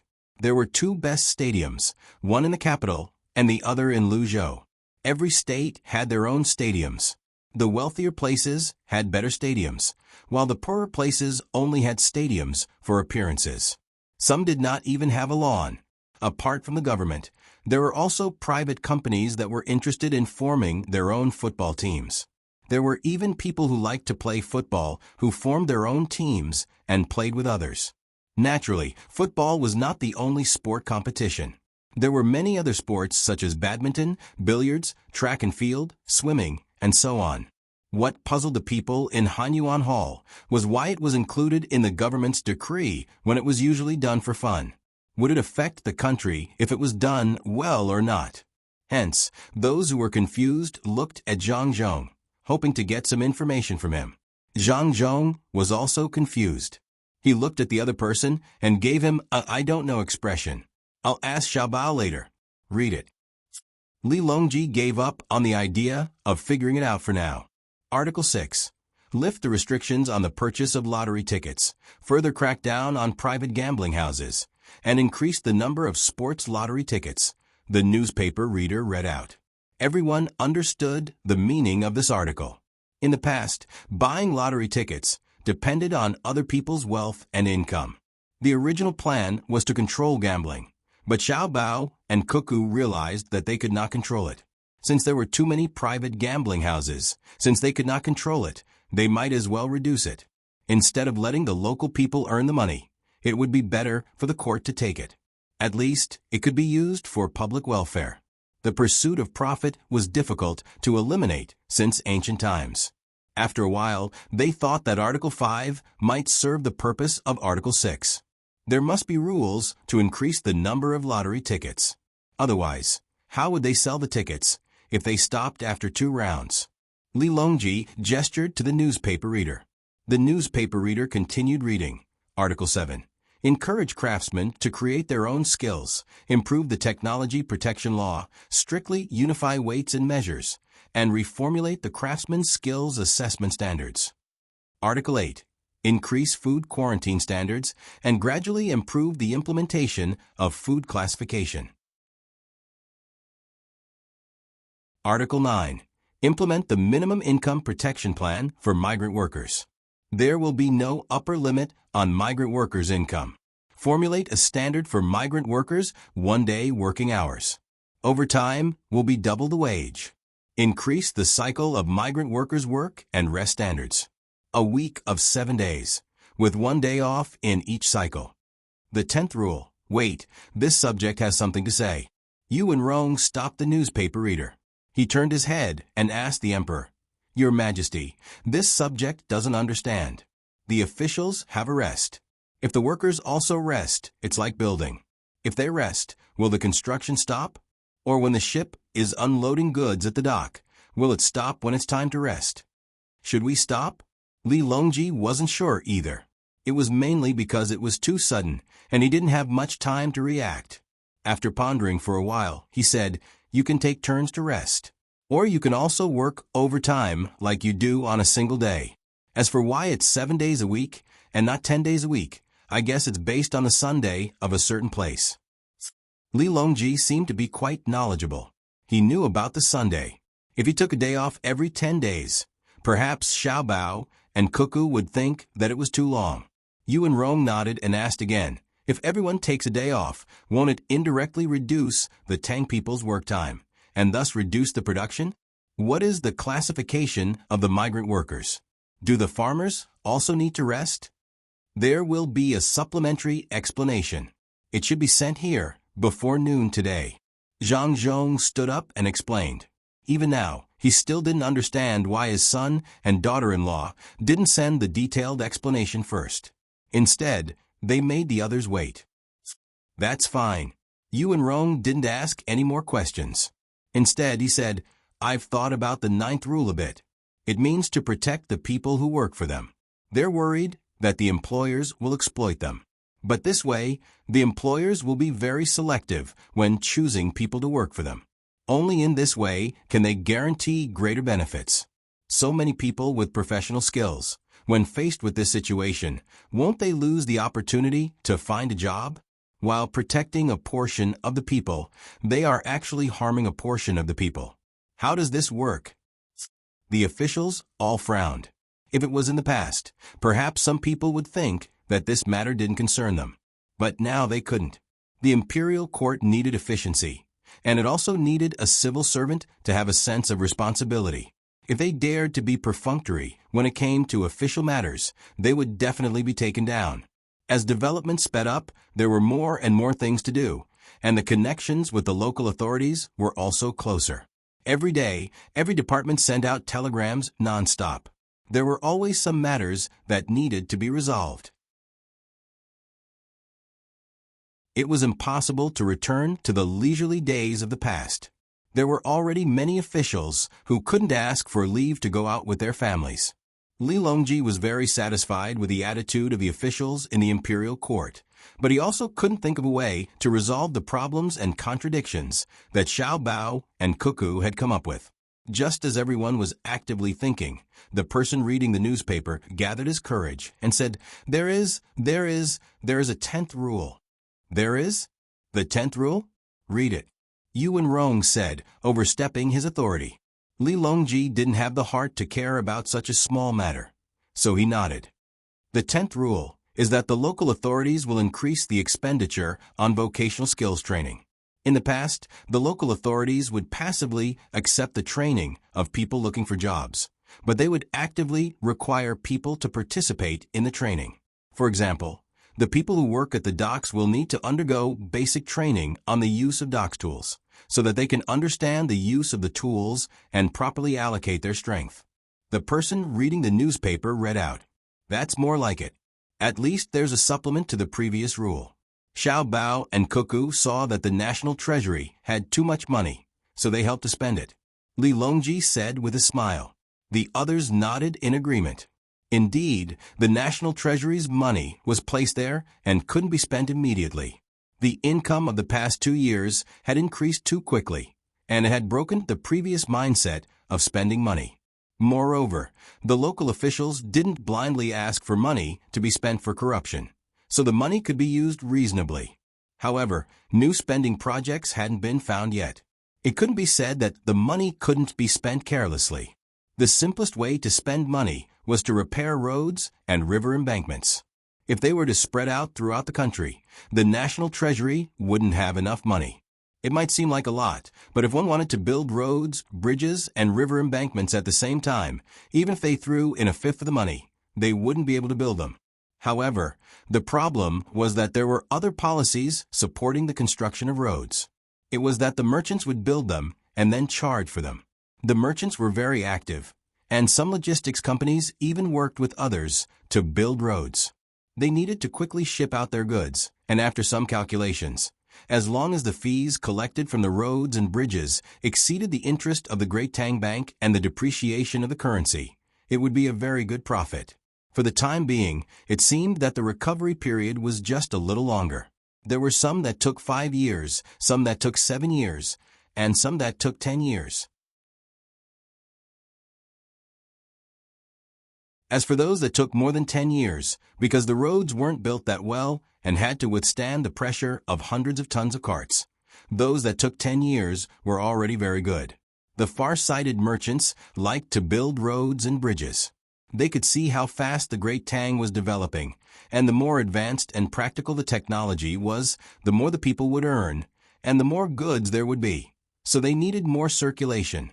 Currently, they were calculating the recovery period based on the circulation of goods, but they believed that it wouldn't be long before the actual income would be several times, or even more than 10 times the current calculation. At that time, they would have to sign a supplementary agreement with the imperial court to redistribute the sudden increase in profits. Back then, when they signed the contract, it was agreed upon. As such, the officials of the imperial court couldn't directly spend money to build roads. If they wanted to build a road, after they had just gotten someone to measure it, and before the money was allocated, a merchant came to ask for it, would they give it to him or not? Now, all the officials knew that Zhang Xiaobao and Wang Wan intended to spend the money on the training of Great Tang's workers. This official thinks that this money should be spent. Wang Bei, who was in charge of the money, stepped forward and said to the crowd. Many people were surprised. Wang Bei, weren't you always at odds with Zhang Xiaobao and the Wang clan? Why are you speaking up for them? Could it be that you have reached an agreement with Zhang Zhong just now? But how much can you give away? How much do you get? Is it worth it? Wang Bei didn't care about the different gazes of others. As an official of Great Tang, this official sincerely supports this spending. At first glance, after the money is invested, it won't be recovered in a short period of time. However, when the country does things, it can't always look at the short term.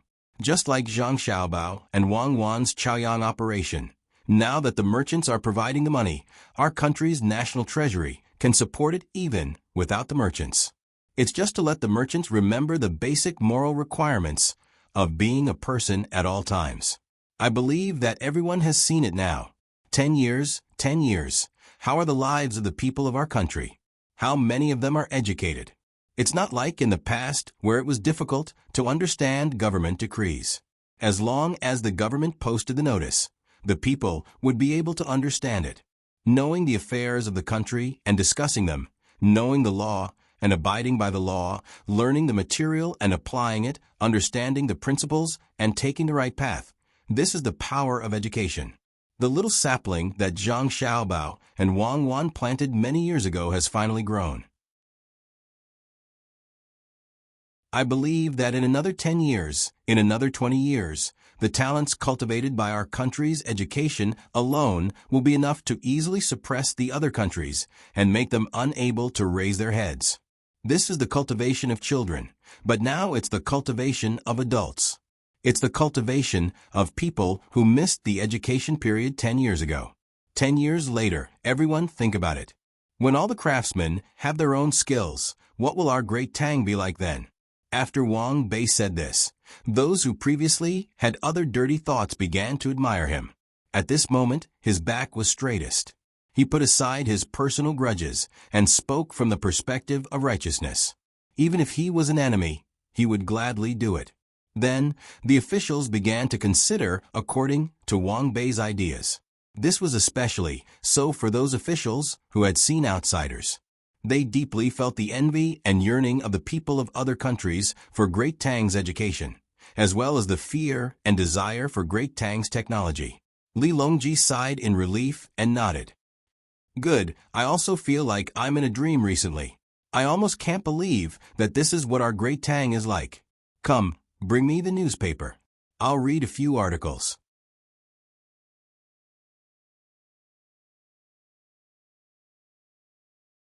Chapter 1239. Article 11. All fees for small-scale individual businesses will be waived, but they will not be allowed to move around and sell their goods. Those who are farmers and become individual businesses will not be listed as merchants. Those who are merchants can pay a fee to change jobs at any time. The same goes for craftsmen. Li Longji read out the words from the newspaper, then raised his head to look at the others, waiting for them to discuss. Your Majesty, isn't this a mess? Zhang Jiuling said with a bitter expression. Merchants were lowly and were 2 levels lower than farmers. Although merchants had a high status in many situations, at least others had a psychological advantage when compared to merchants. Zhang Zhong's subordinate, the assistant minister of the Ministry of Works, Wei Shu, glanced at his leader and had no choice but to stand up and say, I also think so.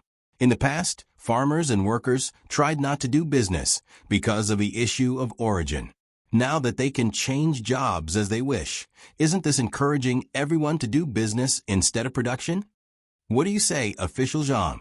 Li Longji asked Zhang Zhong. Zhang Zhong had been focusing most of his energy on the Research Institute of the Ministry of Works and had not spent much time studying economics.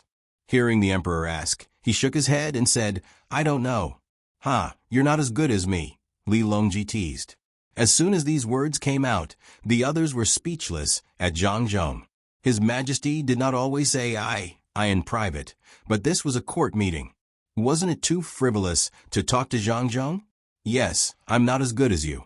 Zhang Zhong's personality was a bit straightforward, especially when it came to the etiquette of a ruler. Otherwise, he wouldn't have gone over to Zhang Xiaobao and called his son Zhang Jidushi during the imperial examinations and reprimanded Zhang Xiaobao for not knowing the rules in court. Because of this, the officials could not find fault with him in this aspect. The consequences of doing anything to him were very serious. It was obvious that they were bullying an honest person. Just look at Wang Bei and the others. Li Longji helplessly shook his head when he saw Zhang Zhong's solemn expression.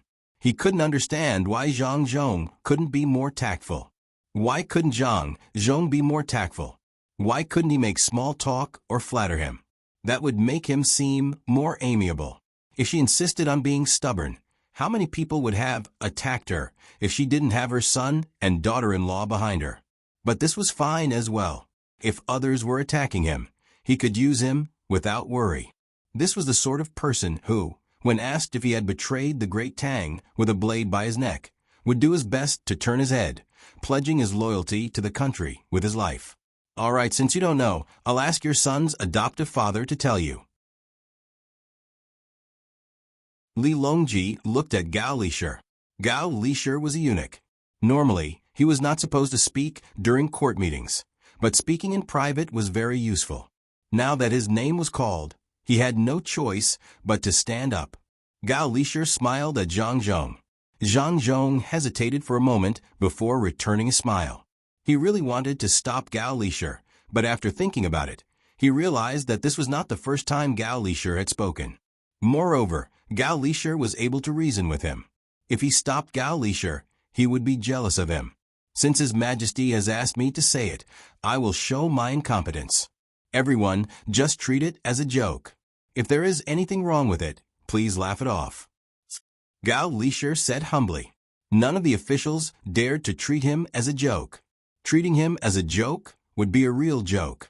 It is said that agriculture, industry, and commerce are interchangeable, and that one's birthplace will be confused. In truth, the birthplace of agriculture, industry, and commerce exist only in name. Farmers also buy and sell things, such as the excess food in their homes or the poultry they raise. Craftsmen naturally have to sell the things that they make. Merchants also buy land to grow crops and research tools to create and process goods. As I said before, let the farmers gather together and use the 100 households as the foundation. However, there is no need to collect rent, and instead use money as a substitute. Isn't that the same as being a merchant? Why is there a need to make such a clear distinction? Interchangeability may seem chaotic, but it is actually a process for the common people to adjust themselves. Those who believe that they can do something, well, can do it without worrying about the influence of their birthplace. I trust that everyone knows how fast our great Tang is developing. There are many talented people in every industry, and the purpose of birthplace is no longer to divide people into different classes. Instead, it is to make statistics and management more convenient. In the past, it was said that merchants were inferior to farmers because they did not produce anything and only transported goods. Now everyone knows that merchants do not only buy and sell, they can also promote the development of other industries. For example, if merchants say that chickens are worth money, everyone will work hard to raise chickens. If merchants say that handicrafts are worth money, craftsmen will produce more. Merchants can even transport goods from overseas. A qualified merchant is very useful. Let's talk about the people on the top list of billionaires. Speaking of this, everyone seems to find it funny. Its appearance was caused by a children's game for Monopoly. Now, it has become a symbol of whether a merchant is successful or not. At the same time, it is also a test for merchants to learn the economic rules. Then, everyone knows the rules. Not only do you have to be rich enough, you also have to pass the test. Otherwise, even if you buy a lottery ticket and win a few million strings of coins, you won't be able to enter the list. Of course, a person with a few million strings of coins won't be able to enter the list. When Gao Lisher said this, many people laughed. Some people found it amusing, while others laughed nostalgically, thinking of the past. Back then, who would have thought that a game would have such a far-reaching influence? Who would have thought that a game could earn so much money? Who would have thought that the person who designed the game would do everything for money, but no longer care about money when he had money? That was a legend. That was a legend. Time seemed to have gone on for a long time, but it also seemed to have always been in front of them. Monopoly had always been popular, but the person who designed it no longer played games. That period of time could not be sealed away. There was no need to recall it because it would never be forgotten. Therefore, everyone began to reminisce about the time and place of a court meeting. Li Longji narrowed his eyes and experienced the happy process of reminiscing. He said, all right, let's get down to business. Let's talk about the origin, status, and contribution of merchants. Everyone snapped back to their senses and smiled at each other, as though they were not the ones reminiscing. Gao Lisher thought about what he wanted to say and continued, any merchant who can enter the list has contributed a lot to the country. They will take the initiative to communicate with places that provide goods when there is a need. For example, there is a merchant who goes to Wanyan County and says that he wants to buy a large number of poultry in half a year. The price is relatively high, about 100,000 birds. The county magistrate of Wanyan County is an ordinary county magistrate, not from Jianjia. Because the difference is very big, an ordinary county magistrate will immediately tell the people when he hears it, and the people will increase the scale of breeding. For merchants who can't enter the list, he will wait for Wanyan County to breed them. However, for merchants on the list, he will send people to investigate. After finding that there are too many, he will tell the people that you can't breed them like this. Otherwise, when he collects enough, you won't be able to increase the price and will lose money. At that time, he will think of a way to adjust, discuss with the people, discuss with the government, and help the local farmers to distribute and scale. Otherwise, he will be severely punished. Of course, if the county magistrate is someone from Jianjia Academy, he will adjust immediately without the need for merchants to adjust. I'm just saying, people from Jianjia won't passively wait for merchants to come to them. For example, the county magistrate of Wanyan County has already finished planning and took the initiative to negotiate with merchants. He is only waiting for the contract to be fulfilled. After saying a bunch of words, Gao Lisher didn't say anything else. He had already expressed what he wanted to express. Zhang Juling reacted quickly and said, "Thank you, General Gao. I didn't think it through just now, but now I've thought it through. Indeed, we can't look at merchants like we did in the past. They all have a sense of responsibility, and the stability of Tang is indispensable to their contributions. Besides, Xiaobao has always been suppressing the status of merchants, but suppressing doesn't mean belittling them. Xiaobao just doesn't want merchants to have a higher status than others. We shouldn't discriminate against merchants." Then I'll continue reading the last one. Li Longji didn't expect that everyone's views of merchants were so different. However, there were merchants in every official's family. Otherwise, where would they get money? Their previous salaries weren't enough for them to eat, drink, and play. They just didn't want the status of merchants to increase and be out of their control. Otherwise, why did they have to use the method of exchanging benefits when raising taxes? The biggest resistance behind the scenes came from them. Li Longji understood everything, but he couldn't directly kill them. If he killed them all, who would help him govern the country? Moreover, if he killed a bunch of them, the new ones wouldn't be clean either.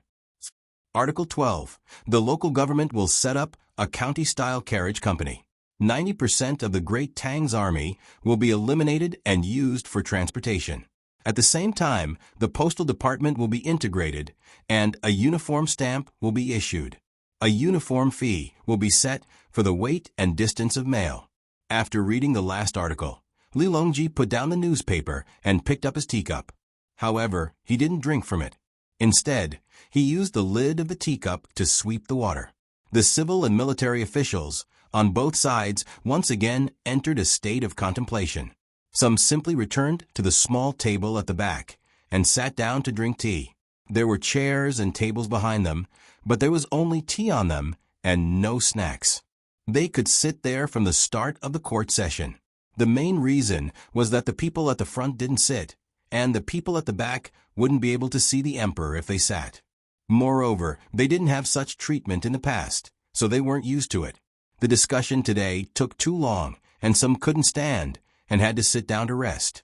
After a while, everyone sat down as if they were having a tea party. Only the chamberlains of Jin still had to stand there with their sabers. When Li Longji saw the situation below, he was amused. Usually, when the court session was held in Xingqing Palace, everyone would sit. However, when it came to the morning court session, everyone would stand. Later, he discovered a problem. If they stood for too long once the court session ended, the officials wouldn't immediately return to work. Instead, they would rest, which would affect their efficiency. Therefore, during the winter, not only did they have to install heaters, but they also had to provide chairs for everyone. After drinking a few mouthfuls of tea and waiting for someone to refill it, Li Longji looked at the people sitting and said, "Everyone speak. Your Majesty, the tea is good." Jiangxin, the person in charge of the agriculture temple who was being stared at by the emperor, had no choice but to speak. Have you eaten breakfast? You're drinking black poo tea." Li Longji nodded and continued to stare at Jiang Xian, seeing that he couldn't avoid it. Jiangxin rubbed his stomach and replied, "I haven't eaten. No wonder I'm hungry." This official was thinking that since many of the military horses have been eliminated, could they be used for farming? We can use oxen in dry fields and paddy fields. Where's Xiao Qing? Li Longji looked at the Minister of War, Xiao Song. Xiao Song also didn't eat breakfast. There was only tea on the coffee table, but he brought his own food. He didn't bring any buns. There was stuffing, but he was afraid that the smell would spread too far. He brought hot and dry biscuits. Each biscuit was only a quarter of the size of a palm. There were pickles in the biscuits. When he ate one biscuit at a time, there was no smell, so he wasn't afraid of choking. At this moment, he took the time to eat 2 biscuits.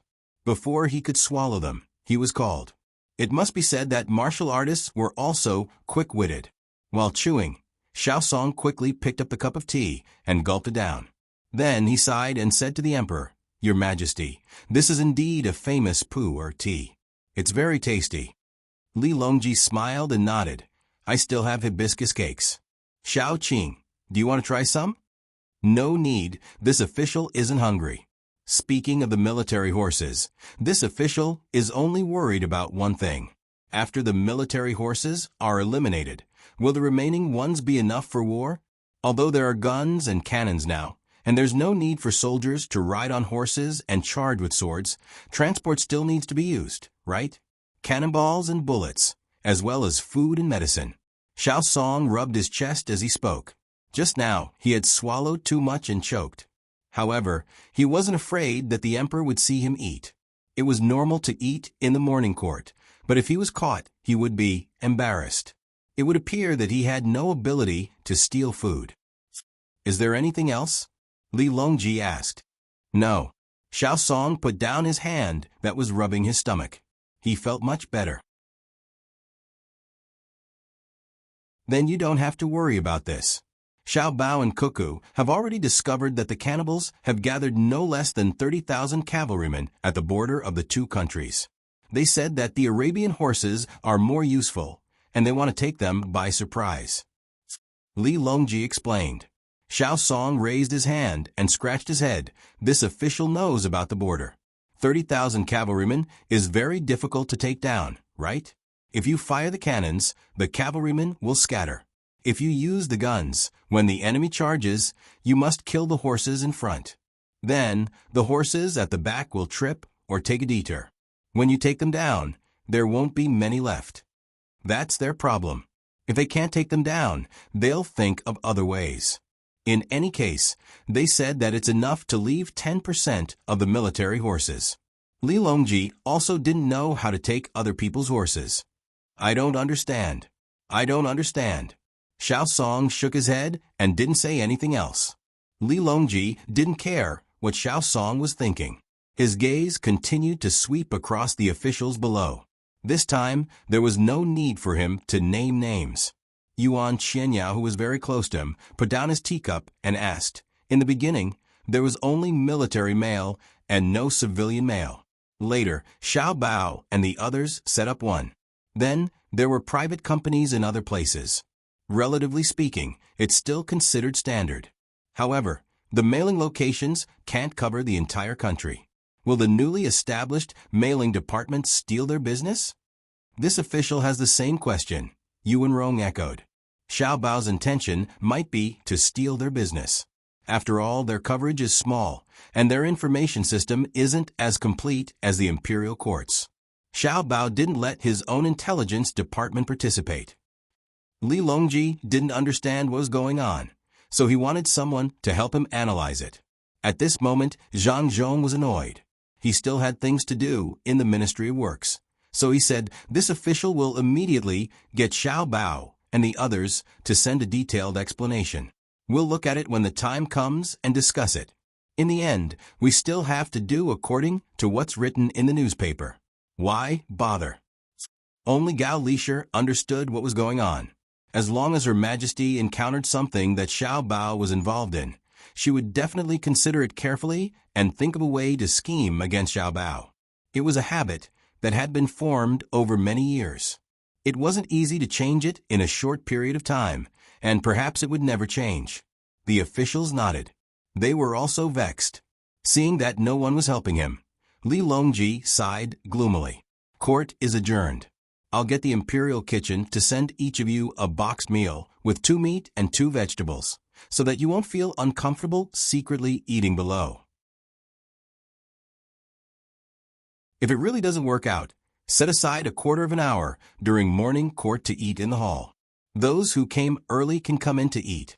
I really don't need to worry about any danger if the palace doors are opened early. It's now the era of firearms. As long as you don't bring explosives or guns in, it's fine. In the future, make sure to reserve diesel locomotives. Even if you're late, you won't be considered late. Disperse, disperse. Waving his hand, Li Longji didn't leave. He sat there and looked at the sky. No one knew what he was thinking. The civil and military officials were now used to the situation where etiquette was getting worse and worse. Her Majesty was beginning to be pragmatic. She saved time on etiquette and could do other things, even if it was just listening to music or reading stories in the newspaper. Therefore, the officials didn't want to waste time. They drank all the tea in their teacups and got up to leave. Those who brought food couldn't eat it. When they went back, they would eat box meals. At noon, there would be people from Savant's restaurant or Success House who would send them food. Life was getting better and better. This bunch of people, I really don't know what to say about them. Li Longji shook his head and complained. He then instructed Gao Lisher, go to the pear garden and choose a few crosstalk and skits. I'll be happy. Tell me, what kind of reaction do you think the 12 national policies will have? Gao Lisher turned his head and glanced at eunuch Luo Bin. Luo Bin was very perceptive and ran to the pear garden to make the arrangements. Turning his head, Gao Lisher reached out to help Li Longji and said, I think it will be very chaotic. After a day and a half of chaos, Xiao Bao and Cuckoo will take the opportunity to take action and resolve the unstable situation. If it were me who saw the newspaper, I would definitely be confused. I've been confused for a long time. The officials haven't even discussed the specific consequences, let alone the common people. Chaos, chaos, chaos. After a while, there will be stability for a few years. Li Longji waved his hand, indicating that he didn't need anyone to help him. He walked to a corner, grabbed a bicycle, and rode it toward the pear garden. Now, he didn't sit in a sedan anymore. It was slow and not as comfortable as riding a bicycle. Gao Lisher also quickly took a bicycle from someone and rode it. With a wave of his hand, the large bicycle team left Hanyuan Palace Hall. There were also people with guns running behind them. The hot air balloons above were signaling to each other, doing their job as guards. It could be said that Li Longji wasn't afraid.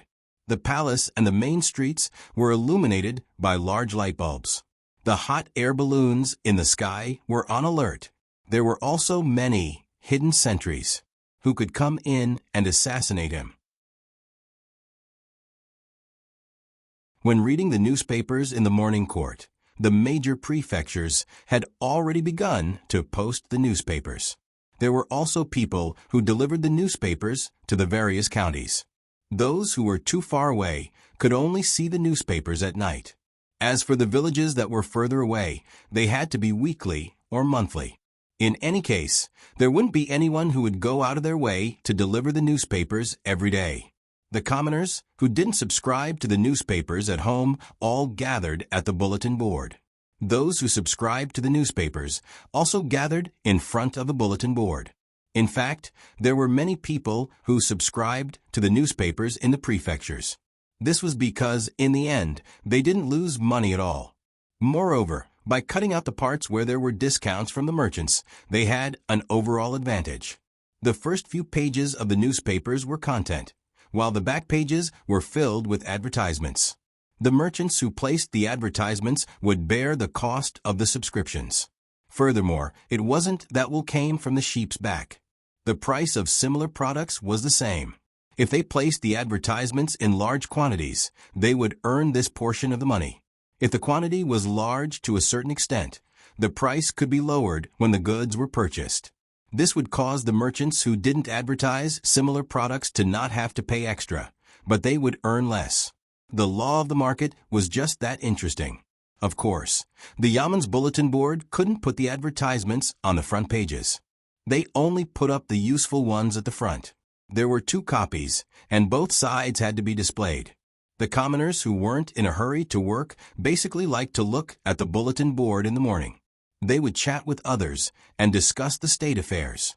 The commoners who were used to reading the newspapers came to the bulletin board today. When they saw the first 12 national policies, they suddenly felt unaccustomed. What's the meaning of this? A bunch of policies came out today? In front of the Yaman's bulletin board in Luoyang Prefecture of Hunan Province, a person who usually learned to read a few words from a child was stunned when he saw the 12 national policies. Usually, there would be a national policy every 10 days or half a month. Most of it was about the new laws. The economy was developing too quickly, so there was a need to constantly supplement the laws. Therefore, most of the time, it was about the laws. Most of the time, it was about the new security requirements and the situation of the poultry being farmed to let everyone pay attention. Most of the advertisements were printed according to the situation of each prefecture. Unless it was a chain store that crossed prefectures, there would be merchants from other places who would come to spend money. 1, 2, 3, 12. There are 12 in total. Another person followed. In fact, he was just showing off that he knew how to read. You still need to count one by one. At the end, it says 12. Of course, it's 12. The main question isn't how many, but what is written every day. The person who spoke first continued. Everyone looked at it as if they were reading it. Occasionally, someone would read a few words. Not only did they not read it completely, but even if they did read it, there were some who read it wrongly. Who can tell us what the newspaper means? Everyone crowded to look at it for a while and realized that they didn't understand. They began to look around for someone who understood, such as a scholar. Otherwise, if they let their children read it out at home, they wouldn't understand either. Everyone looked around for a while and finally found a scholar who had just finished his breakfast. More accurately, he was a teacher. He taught in the largest school in the prefecture and was a high scholar. Usually, he would only teach in the afternoon. In the morning, he liked to wander around the bulletin board to gain extra respect. Teacher Yuan, good morning. Quick, help me take a look. What's written on the newspaper? I don't understand. As soon as he arrived, someone greeted him. The teacher with the surname Yuan smiled reservedly. He strode through the path that others had made way for him to get close to the notice board. He looked up and said, the first rule, the first point is, it is a series of material tax forms minus the farmer's rent and poll tax. It is replaced by money. All farmers need to sell their grain to raise money. Teacher Yuan, can you tell us what it means? When the people around heard this, they couldn't understand. It means that in the future, you don't have to give them food or other things. You just have to give them money. Using money to pay the rent. Isn't that making things difficult for them? After Teacher Yuan finished explaining, he added another sentence. The people around looked at him and waited for him to continue. Look at this. You have to sell your own crops and exchange them for money to pay the tax. If you sell your crops for a lot of money, then it's fine. But if you sell your crops for a little money, then won't you lose money? And when the crops are harvested, it's also the time when the crops are cheap. How can the imperial court do this? Teacher Yuan's tone became serious. He was obviously very angry. He didn't understand how the imperial court changed in the blink of an eye. The people around started to discuss. Then what should we do? How can we do business? Even if we raise chickens, someone will come and collect them. It's the same for our crops. We have to wait for the government to come and take them away. Teacher Yuan, are you sure you didn't read wrongly? Teacher Yuan, please think of a solution. How did it become like this? Teacher Yuan, please read on and see if there are any other explanations. All right, I'll read it. Mr. Yuan suppressed his anger and continued reading the newspaper. The first and second point is that the cultivators are allowed to work with other cultivators in the area around them. All decisions will be made by the leader, and they will be protected by the corresponding laws. After reading the second point, the people around continued to wait for his explanation. Teacher Yuan pondered for a moment and then sneered. All right, you don't have to worry about selling your own crops or silk. The imperial court has already thought of a plan for you. 100 households will be grouped together, and one person will be chosen as the leader. Or you can group a village and choose one person to be the leader. If you want your own land, you can discuss with him and see what you want to plant. Once the decision is made, you are not allowed to change it. When the time comes, you will be responsible for whether the crops you grow lose or earn. If you don't know anything, just rent the land to him and wait for him to hire you as helpers. If you lose or earn, it will all belong to him. After all, you don't have to sell your own crops anymore. But if the leader feels that your family's health isn't good and you work slower than others, he won't let you be his helper. You will have less income, and it will be worse than farming on your own. What a good imperial court, what a good national policy. This is clearly land annexation. This is the law of the jungle. This is self-elimination. I can't help but ask, has the Tang Dynasty's emperor changed? Are Xiaobao and Cuckoo not around anymore? Teacher Yuan had turned into a roar at the end of his words. His hands were clenched into fists. The people listening to him were dumbfounded. Even the Yamen runners standing next to him were dumbfounded. According to what Teacher Yuan said, wasn't this a national policy? It couldn't be, right? For a moment, the people were scared. They were afraid that Teacher Yuan's words were true. If the emperor was changed, then Xiaobao and Cuckoo would also be gone. What should they do? The sky was falling. What nonsense are you talking about? A person walked out of the Yamen. He was the Secretary of the Department of Defense. The people all knew him. He was Su Wei Suingyi.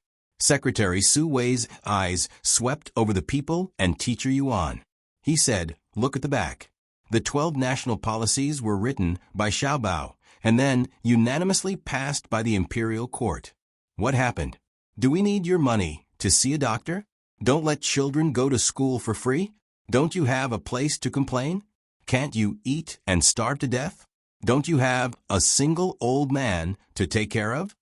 Teacher Yuan shook his head and looked at the back. Indeed, Zhang Xiaobao and Wang Wan's names were written.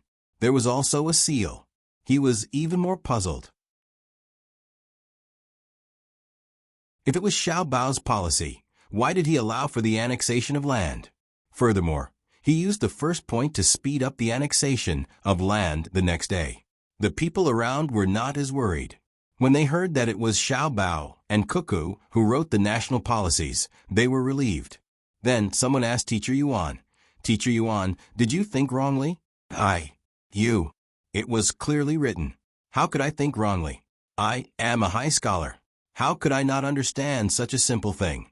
Teacher Yuan, no one said that you don't understand. It's just that. Look at it from the beginning. Think carefully. Everyone makes mistakes, right? There were still people who did not believe him.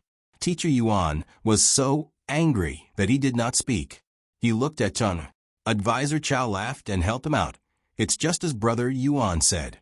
Xiaobao and Cuckoo's national policies, according to the literal meaning, are to encourage the annexation of land. However, I don't think that they would have the intention to harm the people. It's just that we are unable to understand the deeper meaning. Everyone, there is no need to panic. That's right, that's right. What's there to be afraid of? Would Xiaobao and the rest harm us? I don't believe it. They would have done it long ago. Why wait until now? Isn't that so? If they say that I am harming myself, I believe it. If they say that Xiaobao and the rest are harming me, I don't believe it. I guarantee that there is something that we do not understand. Let's not worry about it first. Teacher Yuan, please continue reading. There are still 11 more.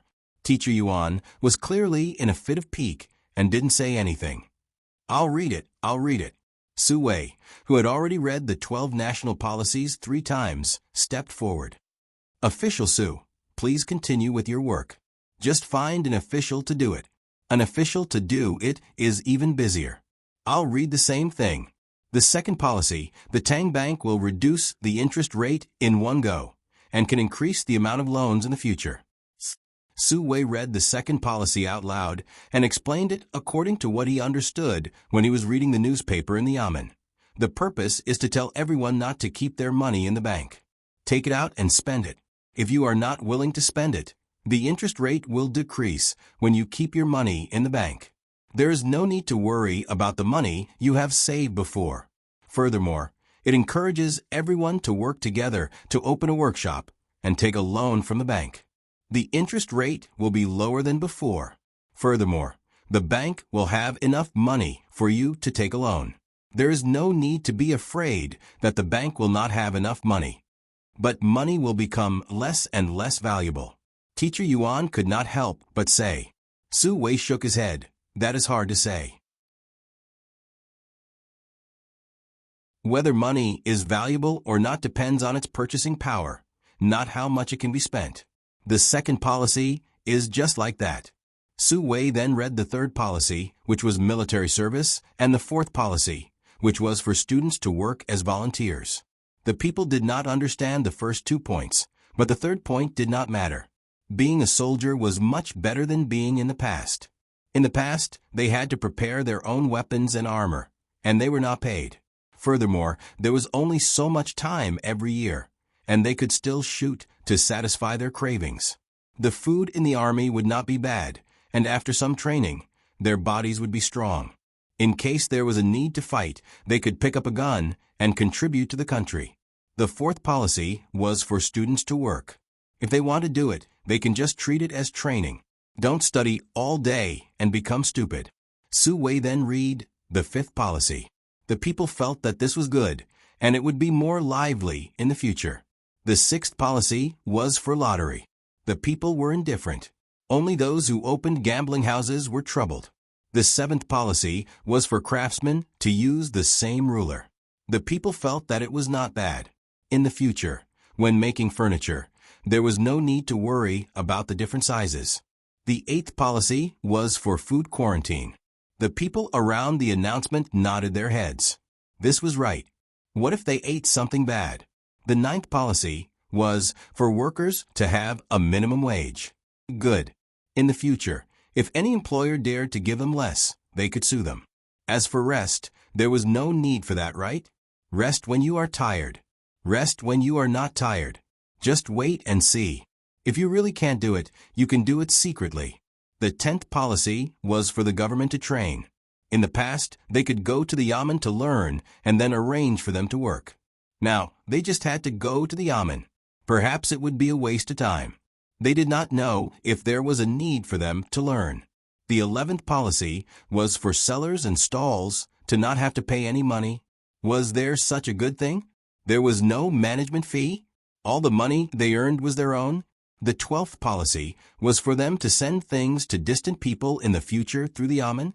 They did not know if it was cheaper than the original. If it was cheaper, they could use the yamen. Would it be faster to send things? If it was faster, they could also use the yamen for the same price. Su Weinian explained a little, and the people followed suit. Their thinking was very simple. Everything was for their own benefit. Deeper knowledge had nothing to do with them. All right, that's the general idea. There is a lot of knowledge in it, including the one in front of me. I have already read it 4 times. I still do not understand it. In any case, most of them seem to be beneficial to you. After Su Weinian finished, he added this sentence. He shook his head and remembered what he came out to do. He continued to work. After he left, Teacher Yuan was still in a daze. Previously, he had concluded that Zhang Xiaobao and Wang Wan's national policies were harmful. However, after the last 10 policies came out, they started to become good. What was going on? Teacher Yuan, look, you misunderstood Xiaobao and Cuckoo, right? I knew it. How could the 2 of them harm us? In the future, we can go and watch normal football matches. It won't be like now. Sometimes they play, sometimes they don't. It makes people anxious. Someone nudged Teacher Yuan and said, but the first policy is indeed, I don't understand. Is there a need to say that Xiao Bao is scheming? You may think one thing, but it is actually another. You may think that he is good to you, but he might not be good to you. You may think that he is bad to you, but he might not be bad. Yes, he is not bad. Someone said at the side. Teacher Yuan really could not understand what was wrong. He shook his head. Forget it. I will take one step at a time. We will see in the future. I am going back. You can see for yourselves. After he finished speaking, he left with his hands behind his back. He bent down and lowered his head. It seemed that he was still thinking. The people did not disperse. They still surrounded the bulletin board and said a few words from time to time. They were mainly afraid that they would forget. There were 12 policies. They should memorize them first. It would be easier to show off when they told others later. Especially when their children came home from school, they would let them read it and ask them what it meant. If they could not answer, they would teach it to them. They would let them understand that parents were still very powerful.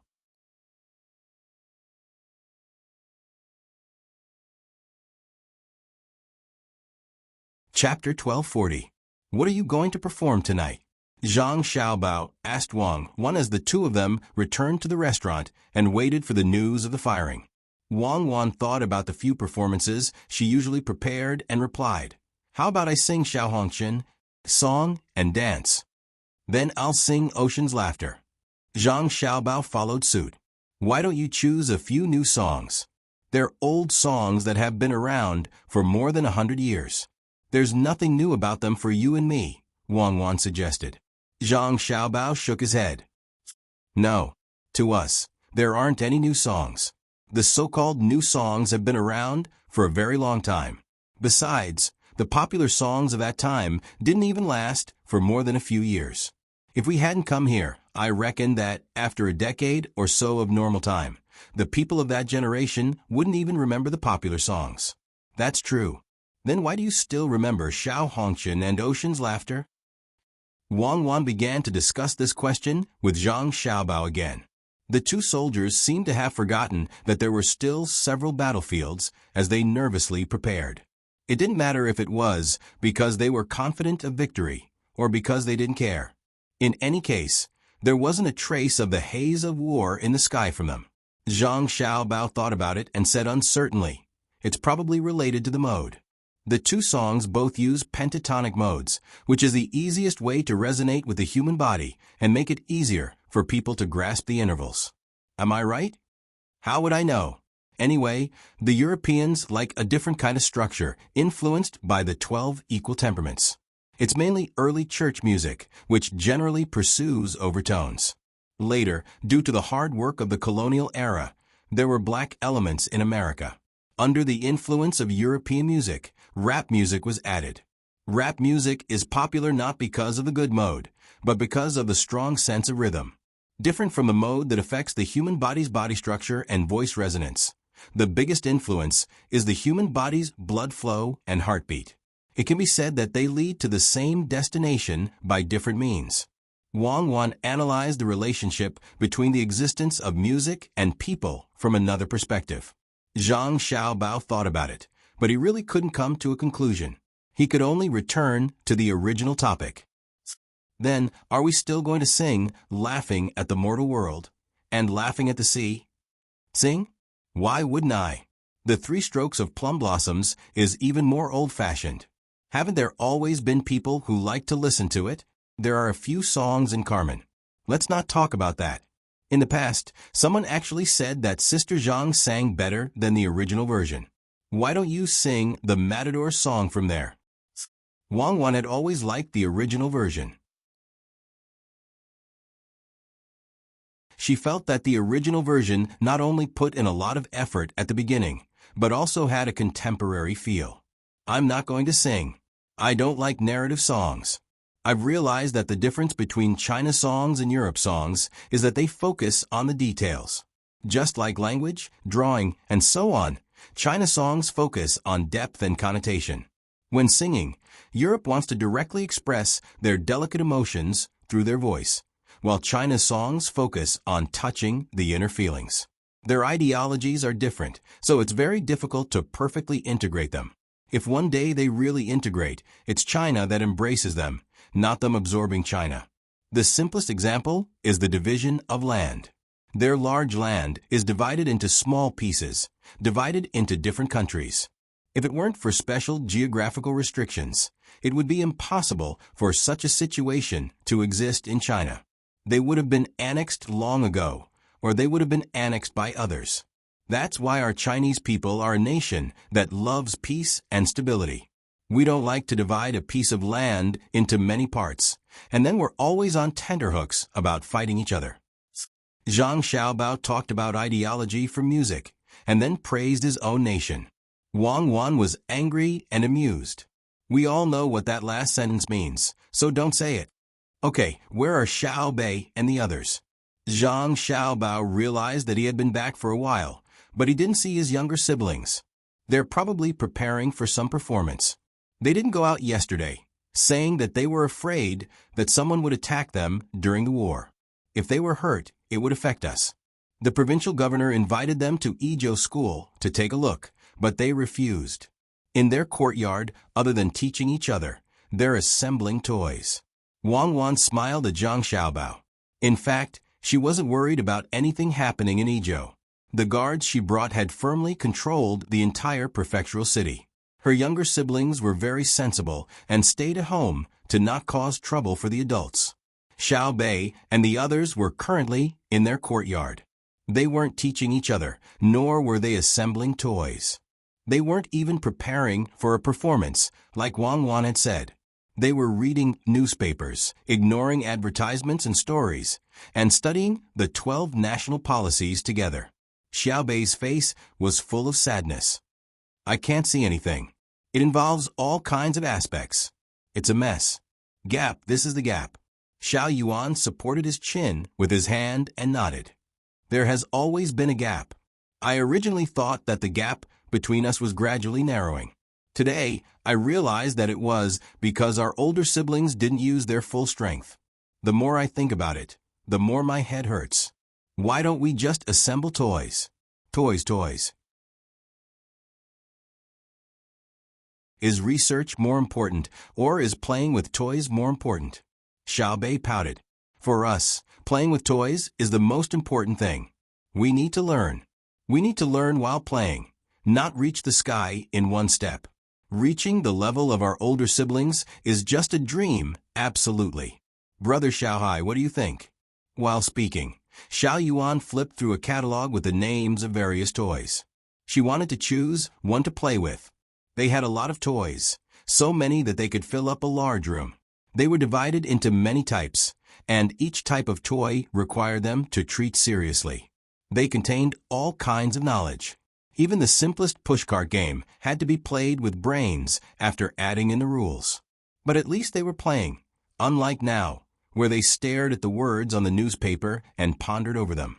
When the words were combined, it wasn't a poem, nor was it a story. It was a strategy related to the stable development of the entire Tang Empire for a period of time. Xiao Yuan felt that with the current level of the Tang Empire's inspection team, they should stay away. Perhaps in another 10 or 20 years, they would be qualified to participate. Xiao Hai, who had strong logical thinking ability, was currently in a confused situation. He wanted to use his logical thinking ability to organize the 12 policies, but the more he did, the more illogical he felt. It was too painful. Hearing his brother Xiao Yuan's question, he sighed and said, "Anyway, I still have to learn. Sister said that my mathematics level is at the level of a second to third year in a certain period of time, the kind that has a little contact with mathematical Olympiad. There's also something like first to third year in high school, followed by professional first year to fourth year, and only a certain category. After that, it's a graduate student of that category. Then, when will I be able to understand all of the categories? Then I'll continue to learn to a higher level, to the extent where I can calculate the circulation of the universe and calculate the trajectory of time and space.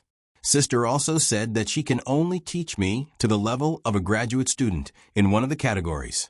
I have to walk my own path in the future. Otherwise, she told me to wait for her and my brother to find time to specially study it. With their talent, they might be able to teach me to a higher level." Xiao Hai trembled as he spoke, clearly feeling the fear of the future. Wang Wan had indeed told Xiao Hai that if she wanted to continue teaching Xiao Hai, then she and Zhang Xiaobao had to give up many things and focus their energy. Then, the two of them would study mathematics together. With the two of them's IQ and previous experience, there was hope to achieve the dream of educating Xiao Hai to become an academician. And as for academicians, no matter which discipline they were in on the path that belonged to them, it was only the beginning. Even Zhang Xiaobao admitted that in his lifetime, he was just a baby who had just opened his eyes in the field of economics. The world was so strange and varied. Let's understand one thing first, okay? Don't worry about the rest. Xiao Bei saw that everyone had lost interest in the 12 national policies, so he made a request. Zhang Chang shook his head vigorously. It's not that I don't support you. It's that I don't understand it at all. It's not like you don't know my brother's style. What's the use of taking out one of the policies? It's a chain of policies. Not one of them can be missing. It's much more difficult than the various reforms we learned in history.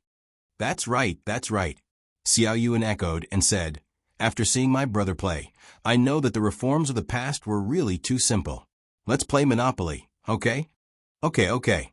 Xiao Bei gave up on continuing to study the 12 national policies. What program are they preparing? Zhang Xiaobao and Wang Wan were waiting for time. They did not wait for a telegram, but they did wait for someone to check on Xiao Bei. They're playing Monopoly. Many people are busy. They want to add in the 12 national policies rules. They say that they want to carefully study the reforms in the game and reach half of your level. The person who went to check on them reported. After he left, Zhang Xiaobao looked at Wang Wan and smiled. Wang Wan also smiled and said, the people who proposed the reforms in history are all heroes. What ability do we have? It's nothing more than summarizing the path taken by our predecessors. In fact, everything we have was given to us by our predecessors, so we have the obligation and responsibility to pass it on to our descendants. Wang Wan thought about the development of various parts of the world in various historical periods and was filled with emotions. The figures that stood out in every period seemed to be right in front of her eyes. They were so vivid and distinct. Whether it was success or failure, there was a star that belonged to them in the night sky of history.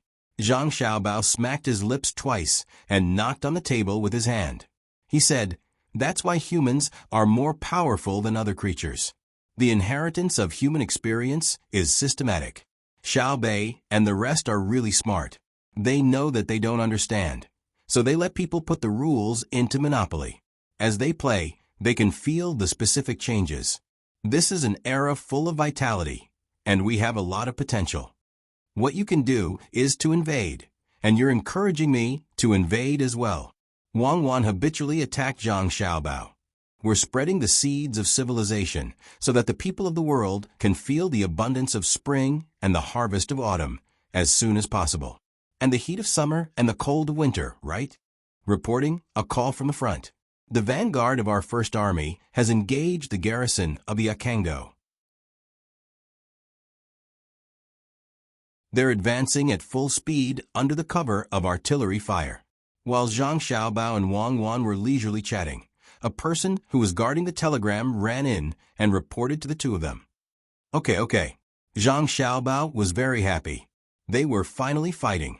As for the engagement, that was impossible. What kind of fire did the other side have? The other side probably had a stomach full of anger. Wang Wan thought for a while and waved to the person to leave. Then she analyzed to Zhang Xiaobao. Using artillery, it's probably because the local garrison of the Akangduo has gathered troops. At the same time, the infantry also took bulletproof measures. If they use thick wooden shields, normal bullets can't penetrate them. At the same time, the enemy's arrows are also effective. The Akangduo are learning to be smart. Zhang Xiaobao nodded and agreed with Wang Wan's words. Hot weapons were indeed superior to cold weapons. It was an overwhelming advantage. However, the two of them pursued 0 casualties in the battle. As for running and falling to death, being bitten to death by poisonous snakes, or even dying of illness, that didn't count. To achieve 0 casualties, long-range attacks had to be in place. Otherwise, once they entered the range of the enemy's long-range weapons, there would definitely be casualties. That was absolutely unavoidable. Now, what was tested was the supply of artillery shells. As long as they were willing to spend money, the Tang Empire's military supply could keep up. It wasn't difficult to destroy the enemy. Wang Wan still looked indifferent and said, the Akangduo can only last through the first wave of attacks. Even if they make wooden shields, when the situation is out of control and they are defeated, they will definitely throw away the shields. Or, the main defensive weapons of the defending troops will be removed by the small cannons. War is about logistics. They have no way to use their advantages to counterattack and can only passively defend. If we want to rely on mobile warfare, our commander must be stupid and advance into their encirclement alone. I believe that our commander won't be so stupid. Yes, it's just like India. Not the current India, but the India of our time. They only know how to buy weapons from others. They don't produce good weapons themselves and rely on buying. If they really fight, they will be used up after a few rounds. What will they do then? Buy more? If they don't use nuclear weapons, it won't take too long. 3 years, and the entire country will be worn down. Zhang Xiaobao followed and deduced. The cavalry that the Akang duo could think of was to gather at the periphery and wait for an opportunity to attack. Then they would make simple defensive equipment. This should be the result of previous small-scale conflicts. But if they had to rely on bulky and heavy wooden and iron shields to block the barrage and were blasted by the small cannons a few times, would the production be able to keep up? How many people and tools did they have to produce the shields? Thus, it sounded very serious. In reality, the use of artillery had always been beneficial to their side. As for which direction they should continue to advance and occupy, they would need to see the actual situation. It would take 3 to 5 days to understand.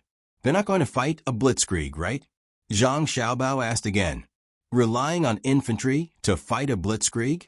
Not to mention now, even Germany during World War II couldn't fight a blitzkrieg when faced with the current Akang duo. They had to fight a positional battle and advance step by step. Wang Wan chuckled and shook her head as she imagined the map of the Akang duo's territory. This was the strategy that had been formulated before. Originally, they wanted to wait for the Akang duo to gather more troops and supplies at the border. Then, the Navy would disembark. But there was a small problem, so they had to start the war early.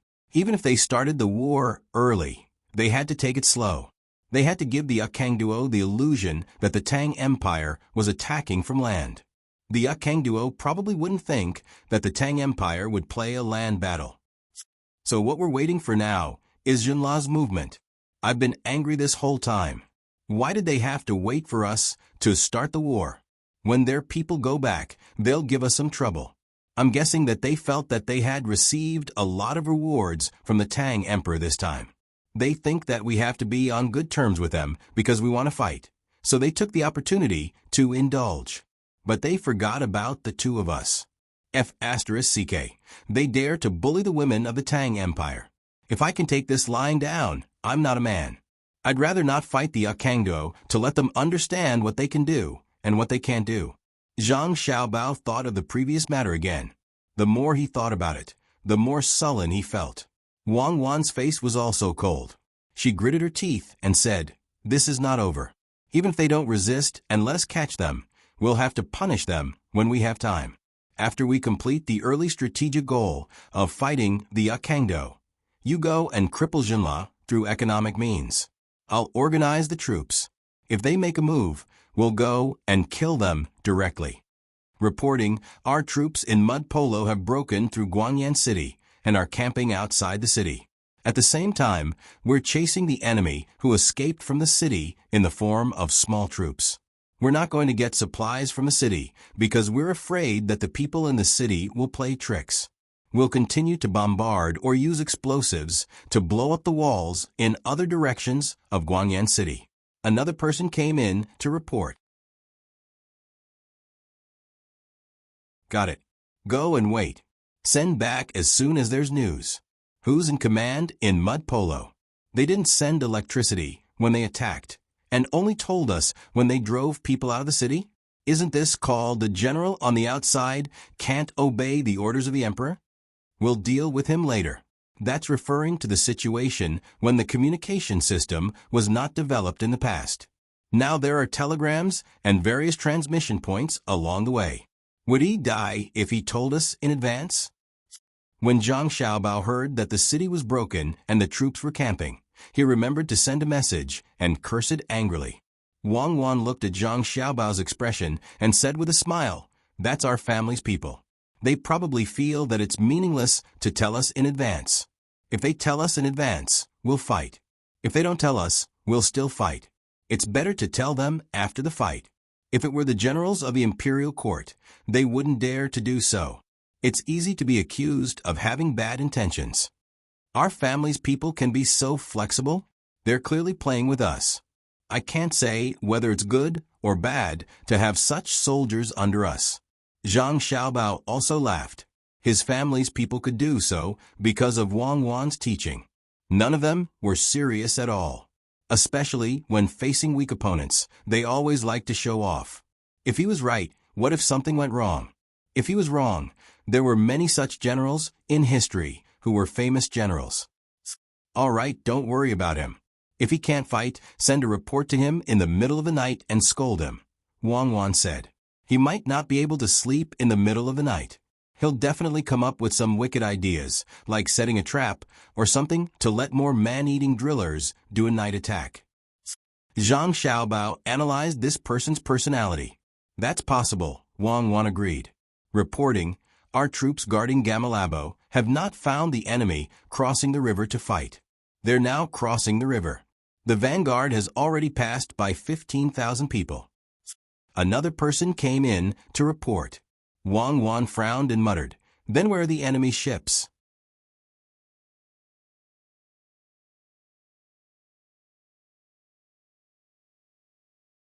Chapter 1241. The so-called crossing of the river was actually the Brahmaputra River, which was also the Brahmaputra River in India. Although it was called India, there were very few indigenous people there. The land was fertile, the flow of the river was abundant, and there was a lot of rain. There were also many types of animals and plants. The reason why there were so few people in such a good place was because there were also many floods.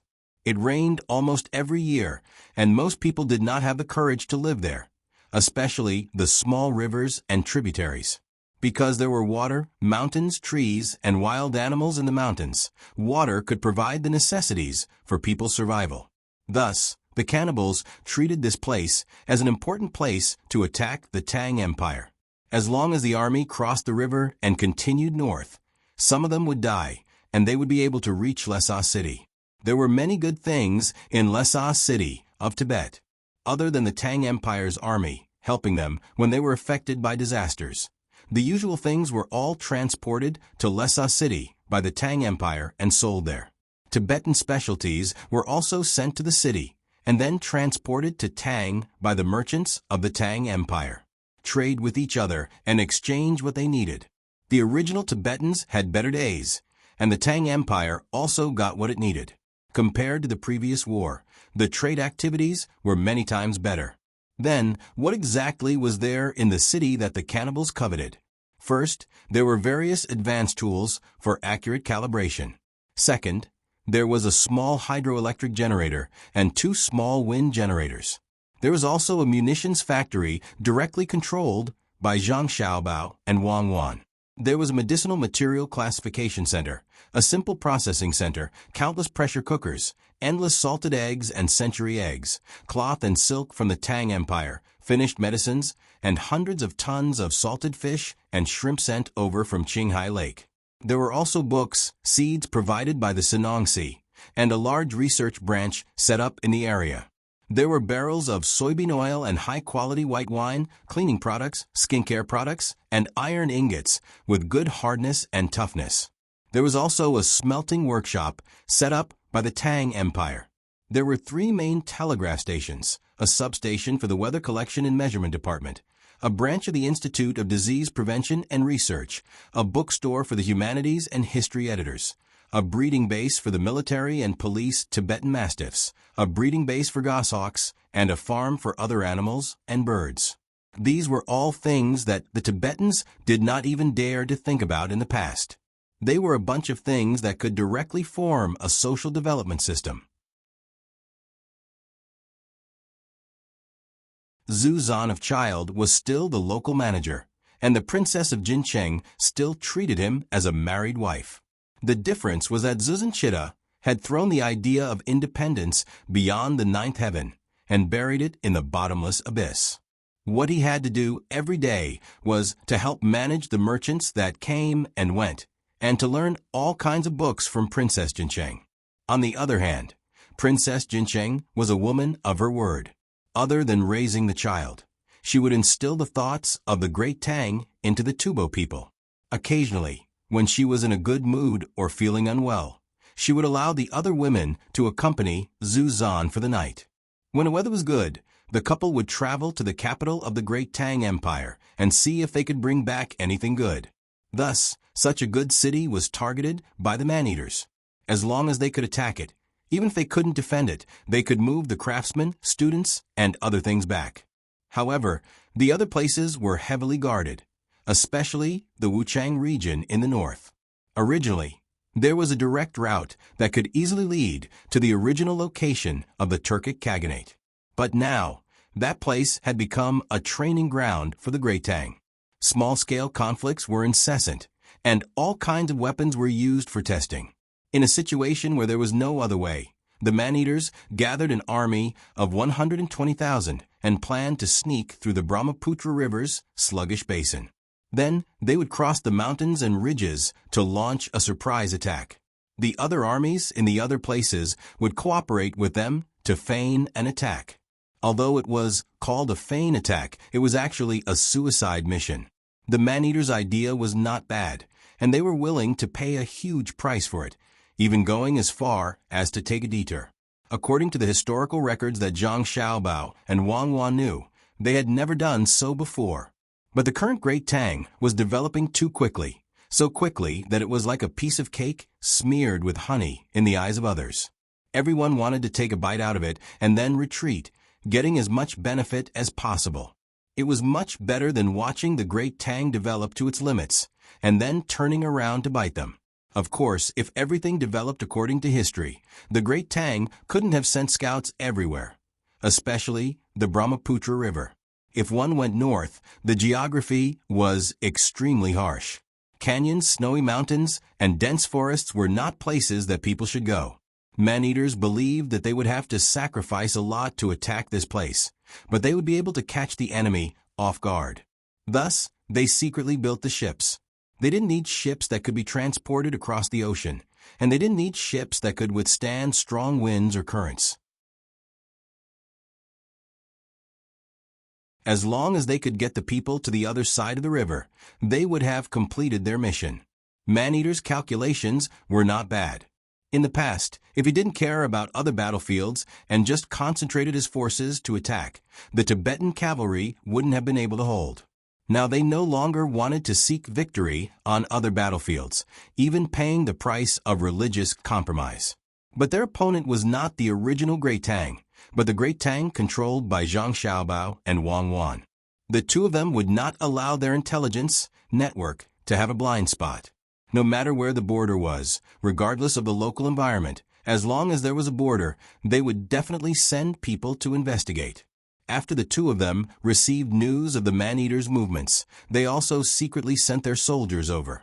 And they even sent a total of 46,000 people. Their goal was that after defeating the man-eaters, some would stay behind while the rest would continue the pursuit. The man-eaters had sent 120,000 soldiers, not more than 1 million, but less than 200,000. How many supplies would 120,000 soldiers need? Where were their supply points? Where was the source of the supply lines? Are there any local Indian ethnic groups involved? Both sides moved in the same way, stealthily. The difference was that the Great Tang side sent over small cannons, which were mortars and grenade launchers. For this reason, the grenades were specially primed, otherwise, they wouldn't be able to be fired. As for why they didn't send the field cannons over, it was because they lacked transport helicopters. The two of them originally planned to attack when the enemy was crossing the river, and then continue to attack after crossing the river. How could they make the other party attack at the time they requested? As long as they sent out a small portion of their troops to stand on the other side of the river, the man-eaters would be afraid that the Great Tang would send more troops and expose themselves. Under such circumstances, they would have no choice but to attack earlier. The idea was good, and there weren't any problems during the operation. The problem was that when the man-eaters saw the small portion of Great Tang's troops, they didn't forcefully cross the river. From the simple telegram, the other party seemed to have given up. Wang Wan was puzzled. Their side had sent over 15,000 people, so where was the man-eaters' resistance? Whether or not their ships were captured by them could be judged from these 2 points: that the other party had made a strategic move in advance. Go and ask. The content of the telegram just now was too vague. Let them say a few more words. Zhang Xiaobao ordered the person who passed on the message. After the person left, Zhang Xiaobao didn't know whether to comfort himself or Wang Wan. He calmly said, "There's no need to rush. The man-eaters aren't gods. It's just that the information they sent over wasn't detailed enough. The commander there is Zhang Shigui, and he sent the eunuch Yang Xishuan to supervise the troops. We'll send 2 battalion commanders, graduates of the Third World. I'm not worried about the man-eaters suddenly disappearing, but I'm worried that the man-eaters will destroy the enemy's ships and kill the future slaves." Wang Wan continued, "That's true. We have information on him. This person likes to use the lives of his enemies to intimidate them. We don't need that now. I hope he learns to be smarter. Otherwise, we'll lose slaves. I'll have him carry the stones himself." Zhang Xiaobao had a good understanding of Yang Xishuan. Wang Wan's words were also recorded in history. This person liked to kill, and he didn't even let go of captives. In Zhang Xiaobao's view, this was a form of intelligence. Killing the enemy's captives could intimidate the enemy, and at the same time, reduce the enemy's youth. Otherwise, if you attacked and captured a lot of people, bringing them back would be a problem. What he was afraid of was that he would use this intelligence on the man-eaters. Zhang Xiaobao and Wang Wan's goal wasn't to kill people, but to obtain resources. Human resources were also resources. They had only built 1 railroad, and they had to continue building it. Zhang Xiaobao suddenly said when he was thinking about who should die in the construction of infrastructure. "We also need people to blow up the river. Blowing up the submerged reefs is almost a death sentence. We can't use our great Tang people. I can't bear to add people to it." Wang Wan looked at Zhang Xiaobao in confusion and asked, "Blow up what river?" "It's the river between us and India, the Brahmaputra River and the Brahmaputra River. If we can form a navigation channel, it will be very useful." Zhang Xiaobao explained, "No, the place we're connected to is affected by the geographical environment. It's not navigable. If we build a dam in the future, we can add a few sets of generators. Can you think of something more practical?" A map appeared in Wang Wan's mind. She shook her head and rejected Zhang Xiaobao's suggestion. "I'm being practical. The geographical environment can be changed. In the past, it didn't change because of India. China has to spend a lot of effort and countless manpower and material resources to transform the river so that it can be navigable. However, India directly said that you can come over. What do you think China should do? Is the investment in the early stage gone? Tell me, which river in the world can't be transformed? The main problem is whether the investment is proportional to the return. We're not at that time now. Why do you want to stop the duo crossing the river and send troops to track down their supply line?" Zhang Xiaobao analyzed the situation at that time and asked Wang Wan,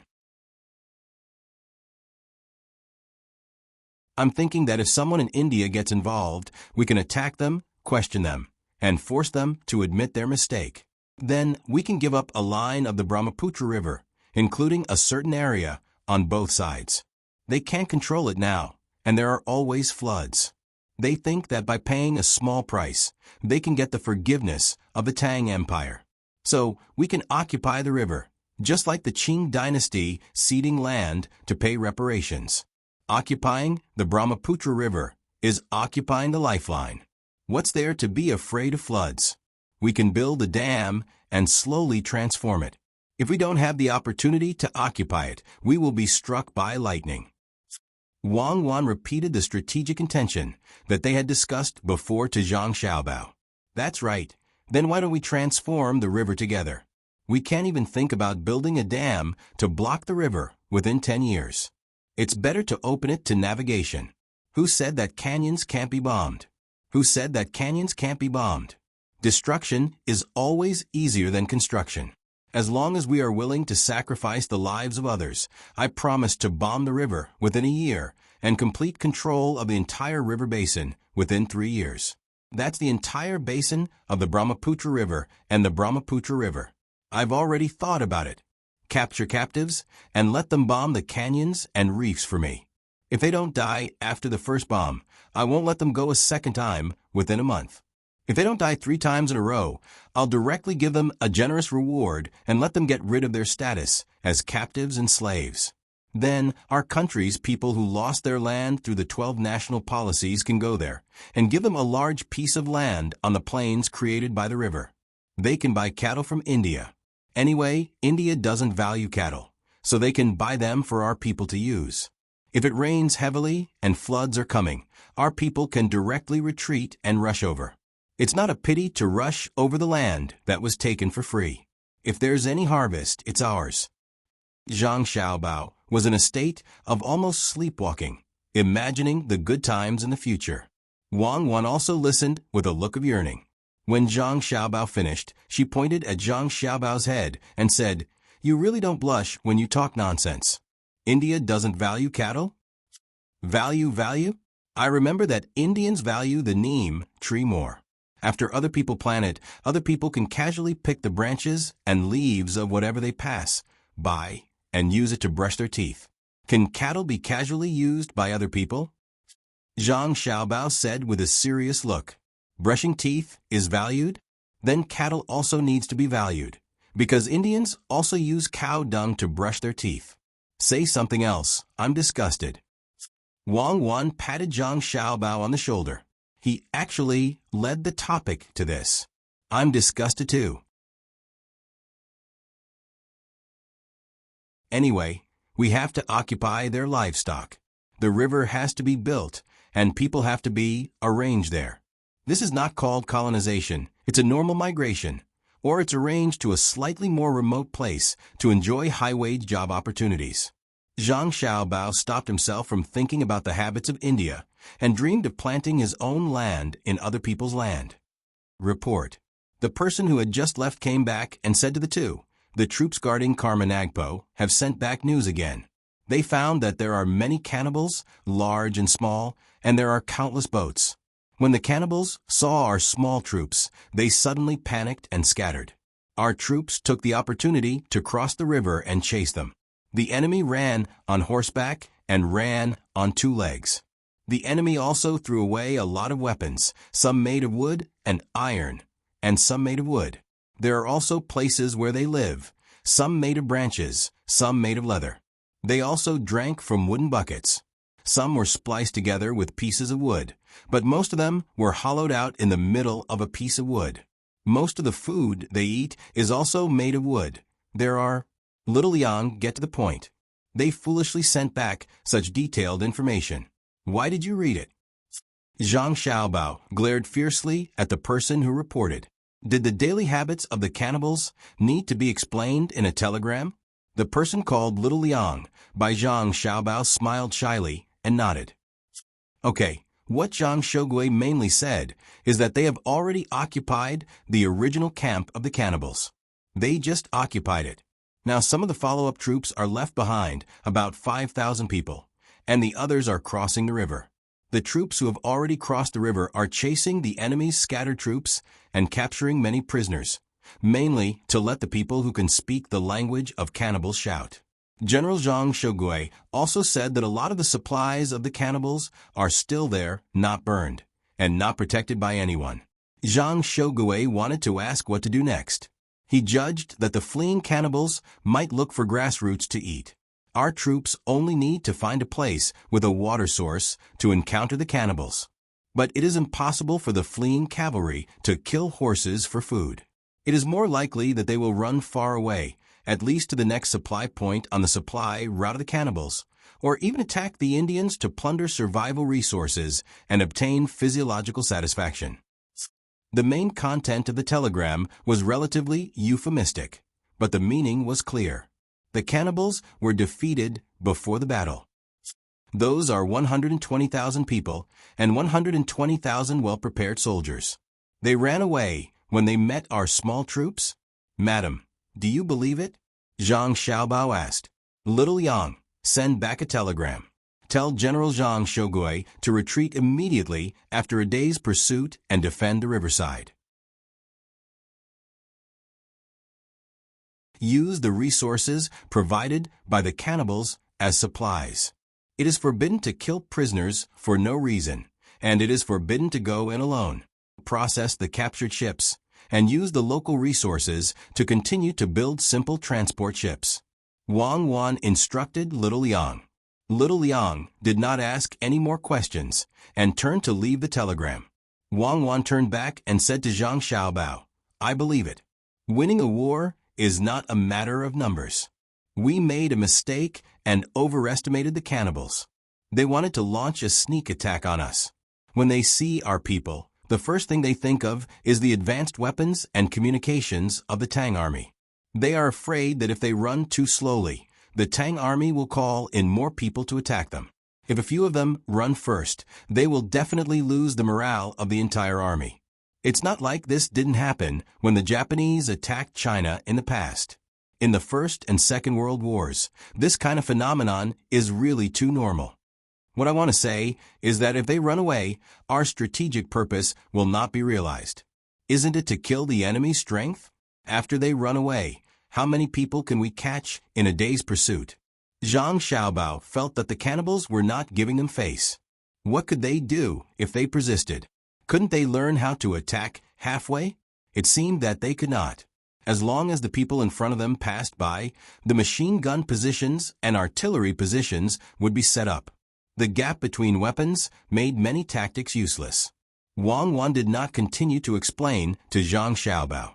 She knew that it was not that Zhang Xiaobao could not learn, but that sometimes he was not willing to learn military skills. Even if he knew, he still pretended to be stupid and asked her.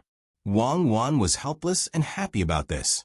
She was happy because she understood that Zhang Xiaobao wanted to set her off, let her perform, and then be happy with him. Many men did not understand this. Generally, women understood, so their family life was very happy. What made her feel helpless was that Zhang Xiaobao actually knew that she understood his intentions, but he still pretended to be stupid. At this time, Zhang Xiaobao did not look pretentious, but cute. He was really good at coaxing girls. Hubby, tell me, how did you train? Wang Wan suddenly asked. It had nothing to do with the war they were talking about just now. I saw it in family psychology and couple psychology. Zhang Xiaobao immediately knew what Wang Wan was asking, and his current behavior and tacit understanding explained his understanding of the two kinds of psychology. What I'm asking is, forget it, I'll tell you about the three essentials and the knowledge of how to use them to survive. Okay? Wang Wan returned to the previous topic. Okay. Zhang Xiaobao sat upright.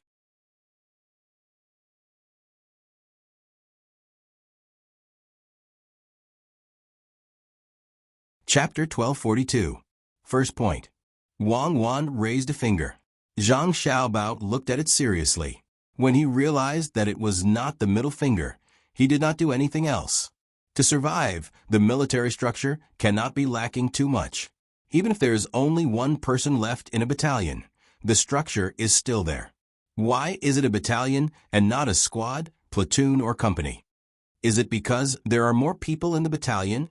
Zhang Xiaobao said enthusiastically. There are more people in the regiment. I am talking about our time, not now. Now, the regiment is under the battalion. The battalion now is a regiment, or a reinforced company? Yes, reinforced company. Now, a regular battalion has about 600 to 700 people, and a reinforced company can have more than 1,000 people. For example, Guards Company. Zhang Xiaobao continued to be enthusiastic. Yes, now we are not talking about guards or not. We are talking about why the battalion structure needs to survive. The number of people in our battalion can form a natural survival unit. It is gathering, farming, hunting, guarding, and building. The number of people in a battalion can be replenished, and in the case of no one to rely on in the wild, they can survive independently. In fact, they can even survive, but it is very difficult. As for a platoon of 30 people, can they survive? In theory, they can. If they want to live a good life, half of them need to be from the Special Forces, and the other half need to graduate from the Shonen Science and Technology University. Then their survival rate is higher than that of a battalion. Are you saying that almost all of them are like the two of us? Zhang Xiaobao puffed out his chest and said confidently, "Your role will not be reflected in the situation where we do not meet other tribes. Then what if we meet them? Very simple, we will no longer be two people. They will be confused by you and then work for us. Even if there is a language barrier, I believe that you have the ability. Thank you. You are welcome. That is why, in order to maintain the survival of an army, the existence of the structure is very important. It is enough to replenish the personnel. The role of the veterans must not be ignored. The second point is that we need a strong political leader. In the situation where we cannot achieve military victory, he must use his rhetoric to paint a picture of a pie for the soldiers. Is it to quench one's thirst by looking at plums?" Zhang Xiaobao echoed. "More or less. Under normal circumstances, this political leader can't be someone who participated in the direct command of the battle. Otherwise, confidence won't be able to gather. If he's still a commander who participated in the battle, he can still play the role of winning people's hearts after his failure. Then, he's not an ordinary person. For example, Napoleon. I think that in this era, the two of us should be fine, right?" Zhang Xiaobao didn't have much confidence when he spoke. Who knows? The people of the Great Tang already treat us like gods. In their hearts, we represent invincibility. If we lose, then I'll have to readjust my domestic policy. How about we also make a movie and advertise it, saying that we had times of failure, but in the end, we stubbornly survived. This way, we'll leave a psychological hint to the people that we're also humans. Our strength lies in our tenacity. Zhang Xiaobao smacked his lips, as if he didn't want to adjust the policy after failing. "Do you think it'll work?" Wang Wan asked. "No, absolutely not. We're gods, we're not mortals. The people think so too. Third, what's the point of thinking about this? I don't believe that there's anyone who can compete with us in terms of military and economic power now. At most, a sudden natural disaster will cause losses to our army, but we can slowly push forward and try to circumvent the weather disasters as much as possible. The third is simple. In addition to the above structure, we can't lose much. We also have to have a political figure with strong affinity and charisma. We also have to collect the necessary resources for human survival. Snow mountains and grasslands are not easy to live in. That's why I admire the Red Army at that time. Brainwashing needs to be done to a certain extent." Wang Wan raised her third finger and said. Zhang Xiaobao rubbed his nose and asked, "Then what does that have to do with your previous arrangements?" "The third is that they need water and food. There are more fish and shrimp in the river, and many animals go to the river to drink water. We just have to leave the boats and search along the river. Why should we follow behind and eat dust? What if the small pursuing force is surrounded and annihilated?" Wang Wan finally said why she had told him that the troops would be back in a day. If the defeated army wanted to regroup and rest after losing all their supplies, they had to find a place with sufficient water, not all of them going to their long supply line. Only when the defeated army went there would the people at the supply transit point would be scattered. The combatants would eat and drink, and then take away the valuable things. The non-combatants would take away the relatively less valuable food and fodder. They would never be entrenched, unless it was the second line of defense that had been set up before. The idea of the cannibals at the Brahmaputra River was to launch a sneak attack. Their usual supplies were calculated, and even slightly insufficient. Why would they set up layers of defense and play a strategic game of depth? Listen to you. You're the commander. Do you mean that my logistics supply has to be increased to the Brahmaputra River line? Zhang Xiaobao considered his mission. Originally, it was to defend. Now that a large portion of the more than 40,000 people had advanced, the supply line would inevitably be extended. Yes, your mission is very important. Think about it now. I'm going to see my brother and sister. I'll cook tonight. Wang Wan got up and planned to leave so that Zhang Xiaobao could think about where to get people to send supplies to the front line. Zhang Xiaobao tapped his face a few times with his hand and said to Wang Wan, who had walked to the door, "Tell the kitchen to prepare the seafood for spicy soup and chicken soup. I'll go over to prepare the ingredients later." "You're not thinking about logistics?" Wang Wan asked in surprise. "No need. I'm not going to send food to the front line over there. Tell them to save their bullets. Don't shoot hundreds of bullets when facing one person. I'll get someone to send ammunition once and bring enough money. Let them find a place in India where there are people to buy things," Zhang Xiaobao said casually.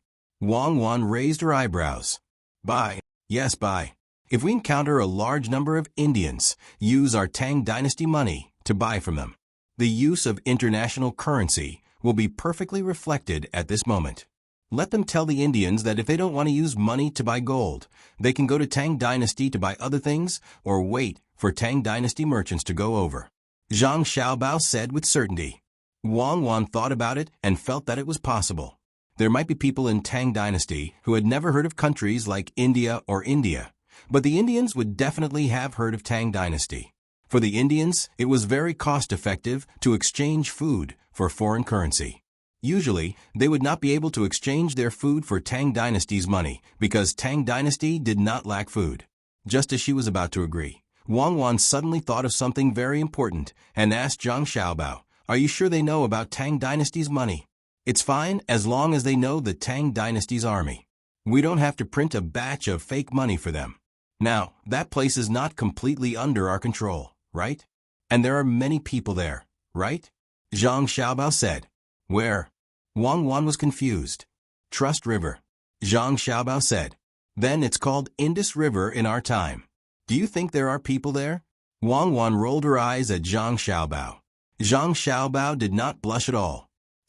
"Yes, there should be." "Then, is there anyone in Pakistan's Fort Murmak now?" Zhang Xiaobao asked again. "Yes, the duo cannibals are there. There are quite a few of them. It's an important entrance for us to attack the duo cannibals. Do you really not remember, or are you just trying to find something to say?" Wang Wan was too lazy to continue talking. Yes. I'm thinking of something else. Let them quickly take down Fort Murmak. What is it called now?" "No name, right? It's the Laval tribe. What are you going to do?" Wang Wan asked. "Occupy. Let the troops be fast. First, occupy a few salt mines. Send a report to Lhasa City and let them print salt tickets. Mobilize Shuiyan's family and send the printed salt tickets to our troops in Brahmaputra River. Let them rob some horses and quickly go to the relatively nearby places to tell the locals that we have salt tickets. We will exchange them for salt later. Isn't it more direct than money?" Zhang Xiaobao thought of a solution in the blink of an eye. Wang Wan sighed.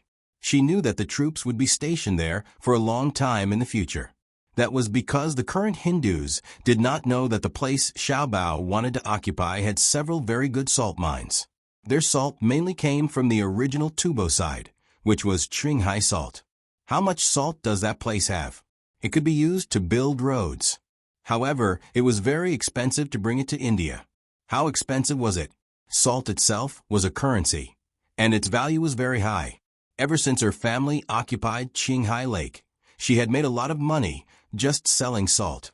Of course, for the domestic market, it was just a flat transportation fee, but not for India and Duoshire. This was probably the reason why Duoshire always wanted to attack. In the past, trade was not restricted. Now, salt was a strategic resource. If it were anyone else, they would not be willing to be restricted like this. Therefore, it seemed that most of the people fighting were the various countries and vassals of India. In fact, Duoshire and the various countries in India had discussed this. Different religions could unite when they had a common enemy. Wang Wan knew that even though the Indians who had been convinced by the Pal-Eater were not helping either side, they had been secretly helping the Pal-Eater all along. Once they knew that there was good salt at their doorstep, they would almost 100% send troops to get close and try to get it. It could also promote the temporary alliance of their various countries and races. Of course, if her army was strong enough, it could also become a large trade market and conduct more trade with various countries and tribes in India. Xiaobao, I can't think of what will happen after your goal is achieved. We have to continuously transport arms and medicine there. Don't you understand what kind of demand the Indians have for salt? Wang Wan wanted to persuade Zhang Xiaobao to take back this decision. After all, her family still controlled an area of Qinghai Lake. Anyway, they were selling salt. Why should they cut off the original market? Consequences? Can we still fight a planetary war? Zhang Xiaobao pretended to be stupid and said,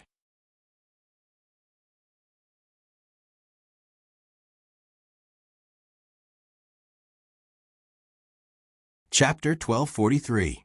Then you should organize the logistics of the space battleship to fight Star Wars. I'll tell the kitchen to make malatang tonight. Sichuan is more humid, like the sea. Eating more spicy food will help with blood circulation. Wang Wan didn't plan to talk nonsense with Zhang Xiaobao. With a flash, she disappeared from the door. Zhang Xiaobao sat there in a daze.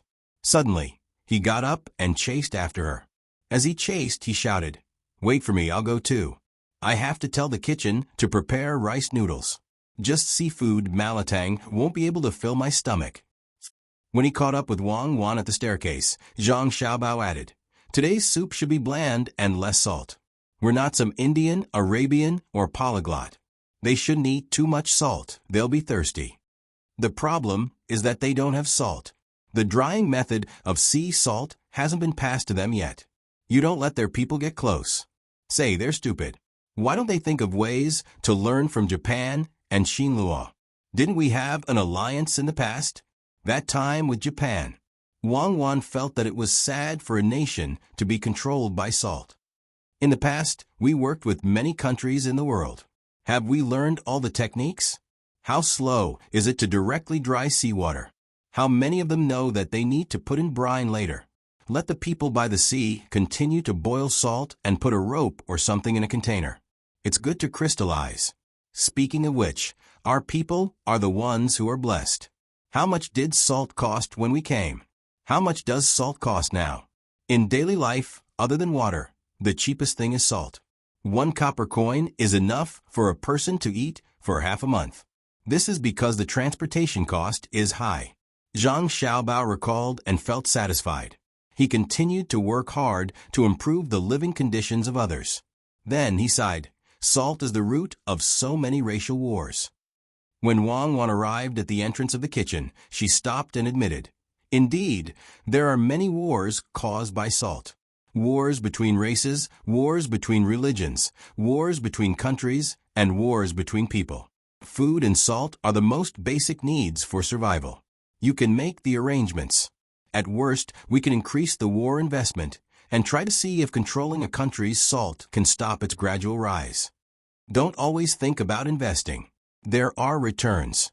They are all places with slavery and caste systems, right? If we control the salt mines there, we will directly control the 2 river basins of India, the Sindhi River and the Brahmaputra River, not the Ganges River. According to what you said, the Ganges can also be controlled because the Brahmaputra River is further away from the Sindhu River. It is now called the Naga River. The 2 rivers basin refers to the place between the 2 rivers. Doesn't that mean you want to control the whole of India? What I mean is that you should try not to use force to conquer India, because the man-eaters still need us to fight a long war with them. You can give the Indians more preferential treatment in trade. Wang Wan was afraid that Zhang Xiaobao would calculate and eventually force the Indians to launch an all-out war. That would be very busy. Zhang Xiaobao lowered his head as if he was thinking seriously and then looked up. Preferential treatment. It must be preferential. In the past, if it was half a kilogram of salt in exchange for a slave, I will increase the price by 5 times. 2 kilograms and a half of salt in exchange for a slave, male or female, but not a child. I will not let them raise a child. Their own country has not yet understood how to raise a child. There are also ceramics, silk, glass mirrors, and tea leaves. If it really doesn't work, I will specially mix various kinds of curry powder for them. I would rather let the Tang people eat less chili and provide them first. Wang Wan shook her head and stopped talking to Zhang Xiaobao. She opened the door and went into the kitchen. As soon as she said not to force the Indians to launch a war against the Tang Empire, Zhang Xiaobao used other means to tempt the Indians to fight their own people. Slaves were not planted. There needed to be war to plunder, and they needed to be oppressed by caste to obtain slaves. The kitchen of the Blue Sea Silver Sand restaurant was very clean. The bluestone floor had to be cleaned every day, and all the dirt had to be sprayed with disinfectant. If someone wanted to eat at night, another kitchen would be used. The chopping boards for raw meat, cooked food, and vegetables were separated. Except for the chopping board that needed to be chopped raw bones, the rest were all made of bamboo. After using them, they were brushed with an iron brush. After a few days, they were thrown away. Anyway, bamboo grew quickly. When Wang Wan and Zhang Xiaobao came in, they heard the sound of cooking and cutting. Because there was no range hood, the air was full of the smell of various dishes. Zhang Xiaobao sniffed. There is the smell of chopped green onions. How many dishes don't have chopped green onions? I can still smell the oil. Wang Wan also sniffed and looked for the person in charge in the smoke, who was the head chef. It was a little early for the kitchen to cook now, but the people in the inner courtyard didn't eat in a big pot as long as they could afford it. They would only cook in a big pot when they had no other choice. At that time, even Xiao Bei and the others would have to eat with them. Now that they could afford it, the restaurant cooked in advance and put them in insulated food boxes. When the time came, they would take them out for the inner courtyard to eat. Therefore, they were very busy. The head chef had good eyesight and soon found that there were 2 more people in the kitchen. He came over and asked, "Young master, are you 2 going to? We are going to eat malatang tonight. Make some preparations. There are also rice noodles. We will eat them during the performance. Find someone to prepare enough cooked food for the performance venue. We can use a big pot." Zhang Xiaobao ordered. The head chef nodded and suddenly thought of something. He said to Zhang Xiaobao, "Young master, there have been a lot of cows and sheep recently, especially females." Zhang Xiaobao didn't say anything. He looked at the head chef and waited for him to explain. Most of them are people from the West. They drive the cows and sheep and drink milk along the way. When they reach Izhou Prefecture, they sell the animals and find other jobs, the head chef said. "Oh, I see." After saying that, Zhang Xiaobao didn't give any instructions. He turned around and left with Wang Wan. The shadow of war hangs over the sky. "I hope they will come more often," Zhang Xiaobao said as he came to the door. Wang Wan nodded. "They are from Tubo, which is on the border with India. They don't want to be directly involved in the war. When they found out about the cannibals and Indians, they had no choice but to come here with their family property. The males were probably killed and eaten along the way. This is an abnormal loss in war. It's just a small loss. It's okay. Give the order. Let the merchants in Jiannan Road buy livestock at a normal price. They will find a place to build a farm. There is a lot of alfalfa, so it's not worth much. We can make up for the loss in 2 or 3 years. Moreover, the livestock we will buy along the way will be in good shape. Their genes will be very good." Zhang Xiaobao was optimistic. It wasn't a big problem to exchange livestock from the Indians and Indians. "Let's go and see Xiao Bei and the others." Wang Wan pulled Zhang Xiaobao to the courtyard of her younger brother and sister. 5 o'clock. "Let's go until we reach Hongnong County. I will invest 5,000 strings of cash to build a local market. You have to buy when you come in." After Xiao Bei threw the dice, he picked up his little figure and walked 5 steps forward to an open space. He took out the fake money that represented 5,000 strings of coins from his box and handed it to the game referee. He said happily. The map they used was a very vague and abstract map of Hunan province.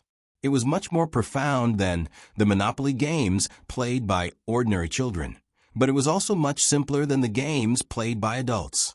Of course, it couldn't be compared to the top-ranking assessment. That kind of assessment not only depended on how much assets you had, but also your assessment results. If your assessment results were good, the bank would give you a loan to help you do business in the real world.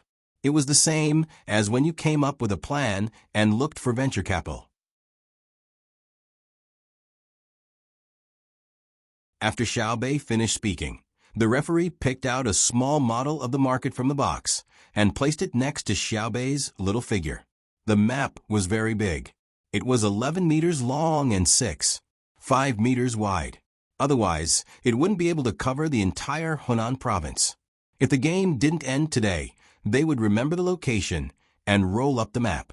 They would put it back the next time they played. That's not right? I took out 5,000 strings of cash. Why did you give me a small market? Hongnon County is a big county, not a small county. It's the one that had a flood. Xiaobei looked at the model and realized that it was a small market.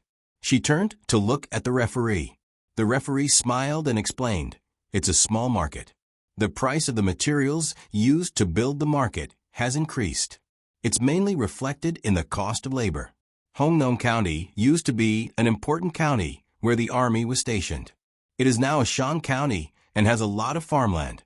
Due to its good location, there are many cattle." That's right. With many cattle, it means that the cost of labor has decreased. Why is it still expensive? Xiaobei argued. If she had known, she wouldn't have spent the money on the market. Because the land is grouped into a group of 100 households and villages. After the merger, there are cattle for large-scale farming. The team leader fired many of the original farmers. A portion of the fired farmers left the area to seek more income. Some of them wanted to do small businesses. Some of them had good skills and were given a very high grade during the assessment. Hence, their income was high. The final portion went to participate in training. Hence, there was less cheap labor available in the area. The referee patiently analyzed the situation. Xiaobei blinked and looked at the other 8 people. Everyone looked at each other and communicated with their gazes. After a while, Xiao Yuan reacted and said, "So the effects of the 12 national policies on society are so direct. Then what will happen if the population of Hongnon County decreases? Will it be demoted to Zhongxian County? No, because Hongnon County is an important county in Hunan Province. It has developed water transportation. Furthermore, the county will increase the number of merchants seeking opportunities. Hence, there are more immigrants than locals leaving. However, the newcomers are usually people who don't have any skills in their original areas. They won't go to the market. Instead, they are willing to accept low wages and squeeze into the service industry, as well as the port transportation industry." The referee explained to Xiao Yuan again. Xiao Yuan lowered her head and thought hard. Xiaonan interrupted and asked, "Will the previous port workers of Hongnon be affected? What will happen to them?" "That depends on how many new products Hongnon has produced. What's the concentration of production efficiency and demand for goods?" If the merchants prefer luxury goods, it will cause a large influx of luxury goods from outside in a short period of time. If the local workshops and agricultural groups further increase their efficiency, it will speed up the export of local goods. Because the original port workers of Hongnon have rich experience, the new laborers working at the port will not be as efficient and safe as the local workers. Hence, the wages will be divided into different levels. At the same time, the local workers will be promoted to become the foreman of the new workers. The referee continued to explain patiently. These 9 little guys were the hope of the future. They had to be taught well. It's a loss. Xiaobei didn't feel that there was anything wrong with the explanation. Hence, she agreed to spend 5,000 strings of coins to buy a small market. The main reason was that her market was beside the county, far away from the workshop. Furthermore, there were many shops in the city. "Actually, I should have built a chess room," Xiaobei added regretfully. "What you should have built is a gambling site. The investment is small, but there are many people entering and leaving the city. Zhang Xiaobao's voice sounded at the door.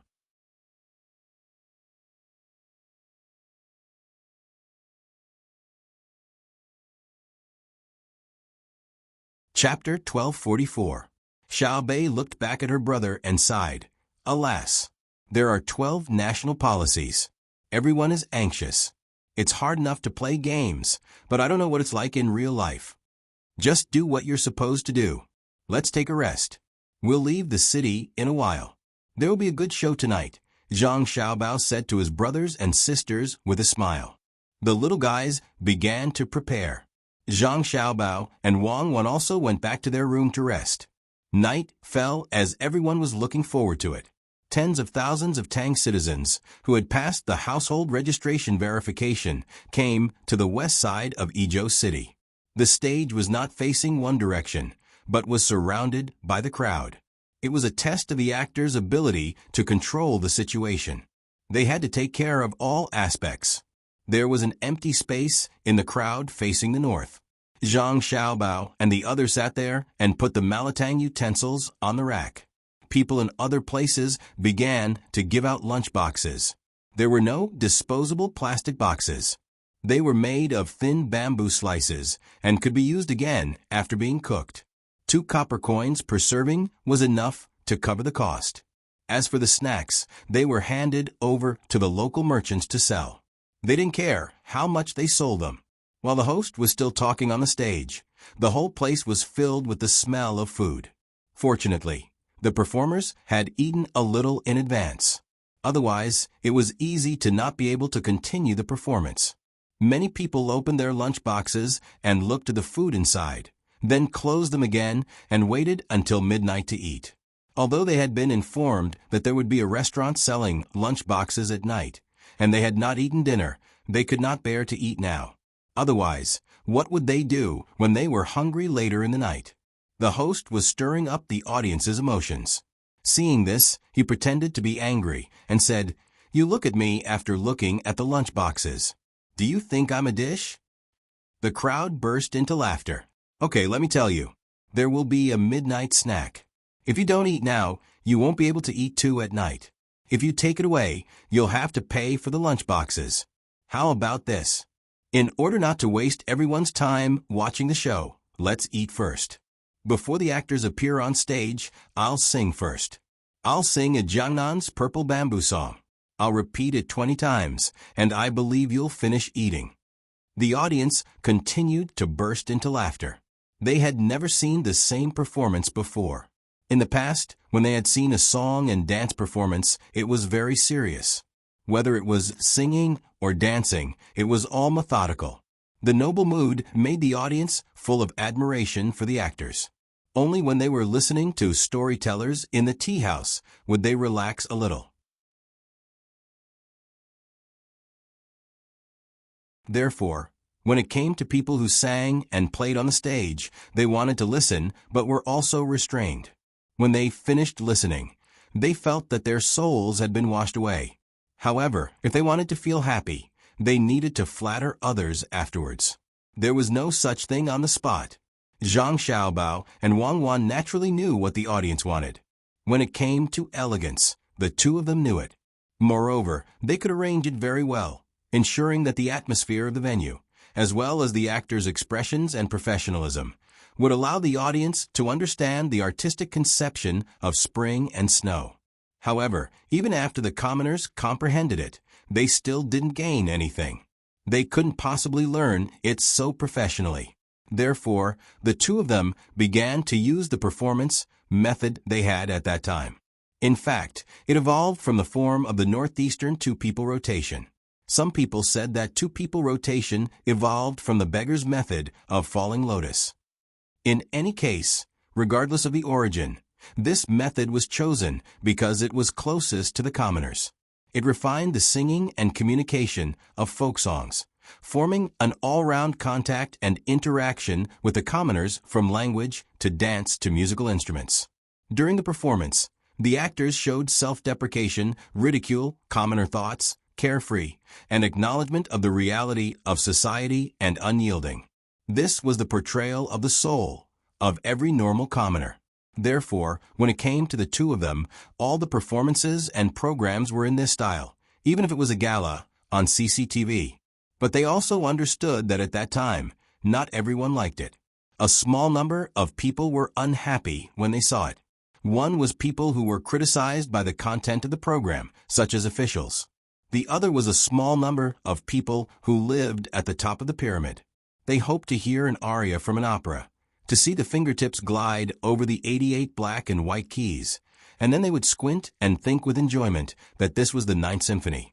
Or to listen to the high mountains and flowing water, the kind of zither where the performer had to sweep the zither 72 times, which was to sweep the strings continuously, and then think beautifully. This was the 72 rolling and flowing water. Or it would be a national symphony. First, it would be Jiangnan Spring played by the flute. Then, it would enter the main melody.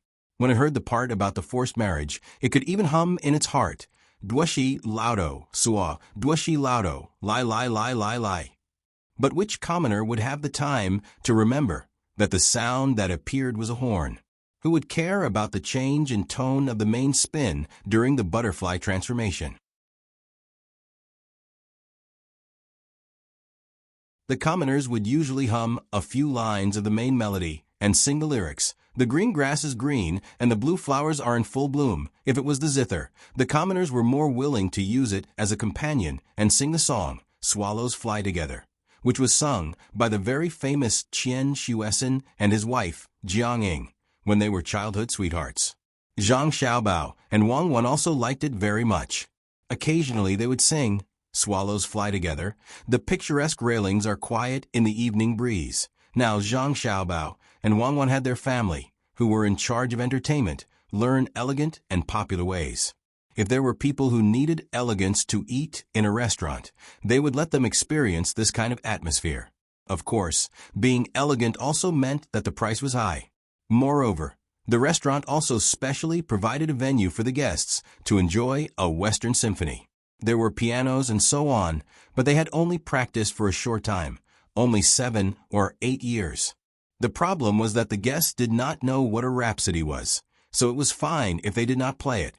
Li Longji had once asked Pei Guangding to treat him to a meal. Pei Guangding's family was rich, and because he was an official of the imperial court, he had a 30% discount. Therefore, a blue Danube waltz only cost him 4,900 strings of coins. Including the dishes and drinks, that meal came to a total of 6,125 strings of coins. The change was rounded up, and he only received 6,100 strings of coins. He gave him a small gift and did not give him an invoice. Since then, when Li Longji asked people to treat him to a meal, he would change the program to crosstalk, skit, or sing a few songs. Today's performance was free, so Zhang Xiaobao and Wang Wan did not intend to put anything expensive on the stage. The piano was quite heavy, and it took a lot of effort to move it around. Tonight's performance did not have a duet or an allegro. There were a few folk music pieces to be played separately and in unison with the folk music. There were also a set of timpani, a drum set, 2 cellos, a harp, 2 trumpets, a trombone, and 2 guitars. Unfortunately, there were no effects instruments, and the timbre was required. It could be considered a combination of Chinese and Western music, although there were no such instruments in the West. The main thing was that Wang Wan and Zhang Xiaobao were going to sing laughing at the mundane world and laughing at the vast sea. Zhang Xiaobao chose the Mandarin version, as he felt that the Cantonese lyrics sounded better. However, in terms of emotional expression, Huang Zhan's version was better. Wang Wan also chose the Mandarin version, as the Cantonese lyrics were a bit of a failure. Of course, these instruments and musical scores were all taken out by Wang Wan. She knew how to play them, and she could even teach Zhang Xiaobao. Zhang Xiaobao had always been very sentimental about this. If only he could have been born in the same family and received the same kind of nurturing. How good would that have been? Wang Wan also sighed. Hardships made people. Xiaobao had fought his way up from the bottom of society, showing off his heroic spirit. His life was not in vain. The host on the stage did not know more about the meaning behind this, nor did he know about the past encounters of the young master and young lady. At this time, he was singing the Purple Bamboo tune. Sometimes he would spin around, sometimes he would do a handstand, but he did not stop singing. Originally, it was time for others to eat, but when they saw him playing around on the stage, everyone looked at him. After singing twice, the host half knelt on the ground and stuck out his tongue in tiredness. He said, "Eat, I'm so tired." "Why aren't you eating?" "How many times do you want me to sing?" "Everyone, please be merciful." There was a cheer from below, and the children brought by the adults also jumped, and clapped happily. The whole party had just started and was full of jubilation, but who'd have thought that there was gunfire somewhere else? Zhang Xiaobao had a gratified smile on his face. While cooking seafood skewers for his younger siblings, he also cheered along with them. Wang Wan also put her hand in her mouth and whistled loudly under the surprised gazes of Xiao Bei and the others.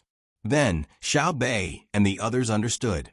They had to be as happy as possible today, so they coordinated the rhythm and shouted together, "Sing, sing, sing, sing 100 more times." The host, who could control the whole scene, naturally paid a lot of attention to the north. He was a spy, so he had to be vigilant of the situation below on the stage. When he saw the little ancestors shouting, he could easily see their mouths under the bright lights. So he made a bitter face at Xiao Bei and the others. He turned around, pointed behind him, and said, "Did you see that? Did you hear that? Just because you didn't eat, our little ancestors made me sing 100 times. I'm so tired." When the audience heard the host's words, they all stood up and looked at where Xiao Bei and the others were. Actually, only the front could see, but the people behind were blocked. Carry us up high." Xiao Bei had a chance to show off, so she quickly instructed the people around her. Thus, a simple human ladder was set up. At the bottom were 3 people, and at the top was an adult. The adult was riding a little fellow on the adult's neck. There were a total of 9 human ladders. Xiao Bei supported the head of the bodyguard with one hand and held a string of sea cucumber with the other. In fact, it was only half a string. She waved it vigorously, then stopped to take a bite, indicating that she was also eating. She had the temperament of a celebrity and was not afraid at all.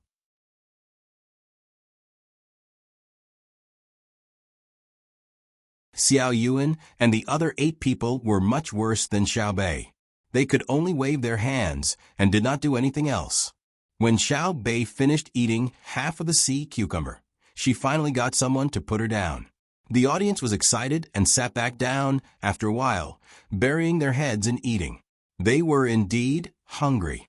If they did not eat now, it would be even more difficult to eat later when a better program came up. The host did not continue singing on the stage. Instead, a female host came up and played with him. This kind of thing had not been rehearsed before. In fact, all the program arrangements had not been rehearsed. What they usually practiced was the basics. As long as they had a solid foundation, they could do whatever they wanted when it was time to perform. In the entire Tang Dynasty, the family performance team that Zhang Xiaobao and Wang Wan organized was the only one that could organize and perform immediately when Li Longji suddenly arrived and requested to watch the program. The 2 of them joked on the stage for more than 10 minutes, and the audience had already finished their food at the fastest speed. Looks like everyone has finished eating, right? I won't wait for those who haven't finished eating. If you stay any longer, it will be my performance. Oh, there's still that person.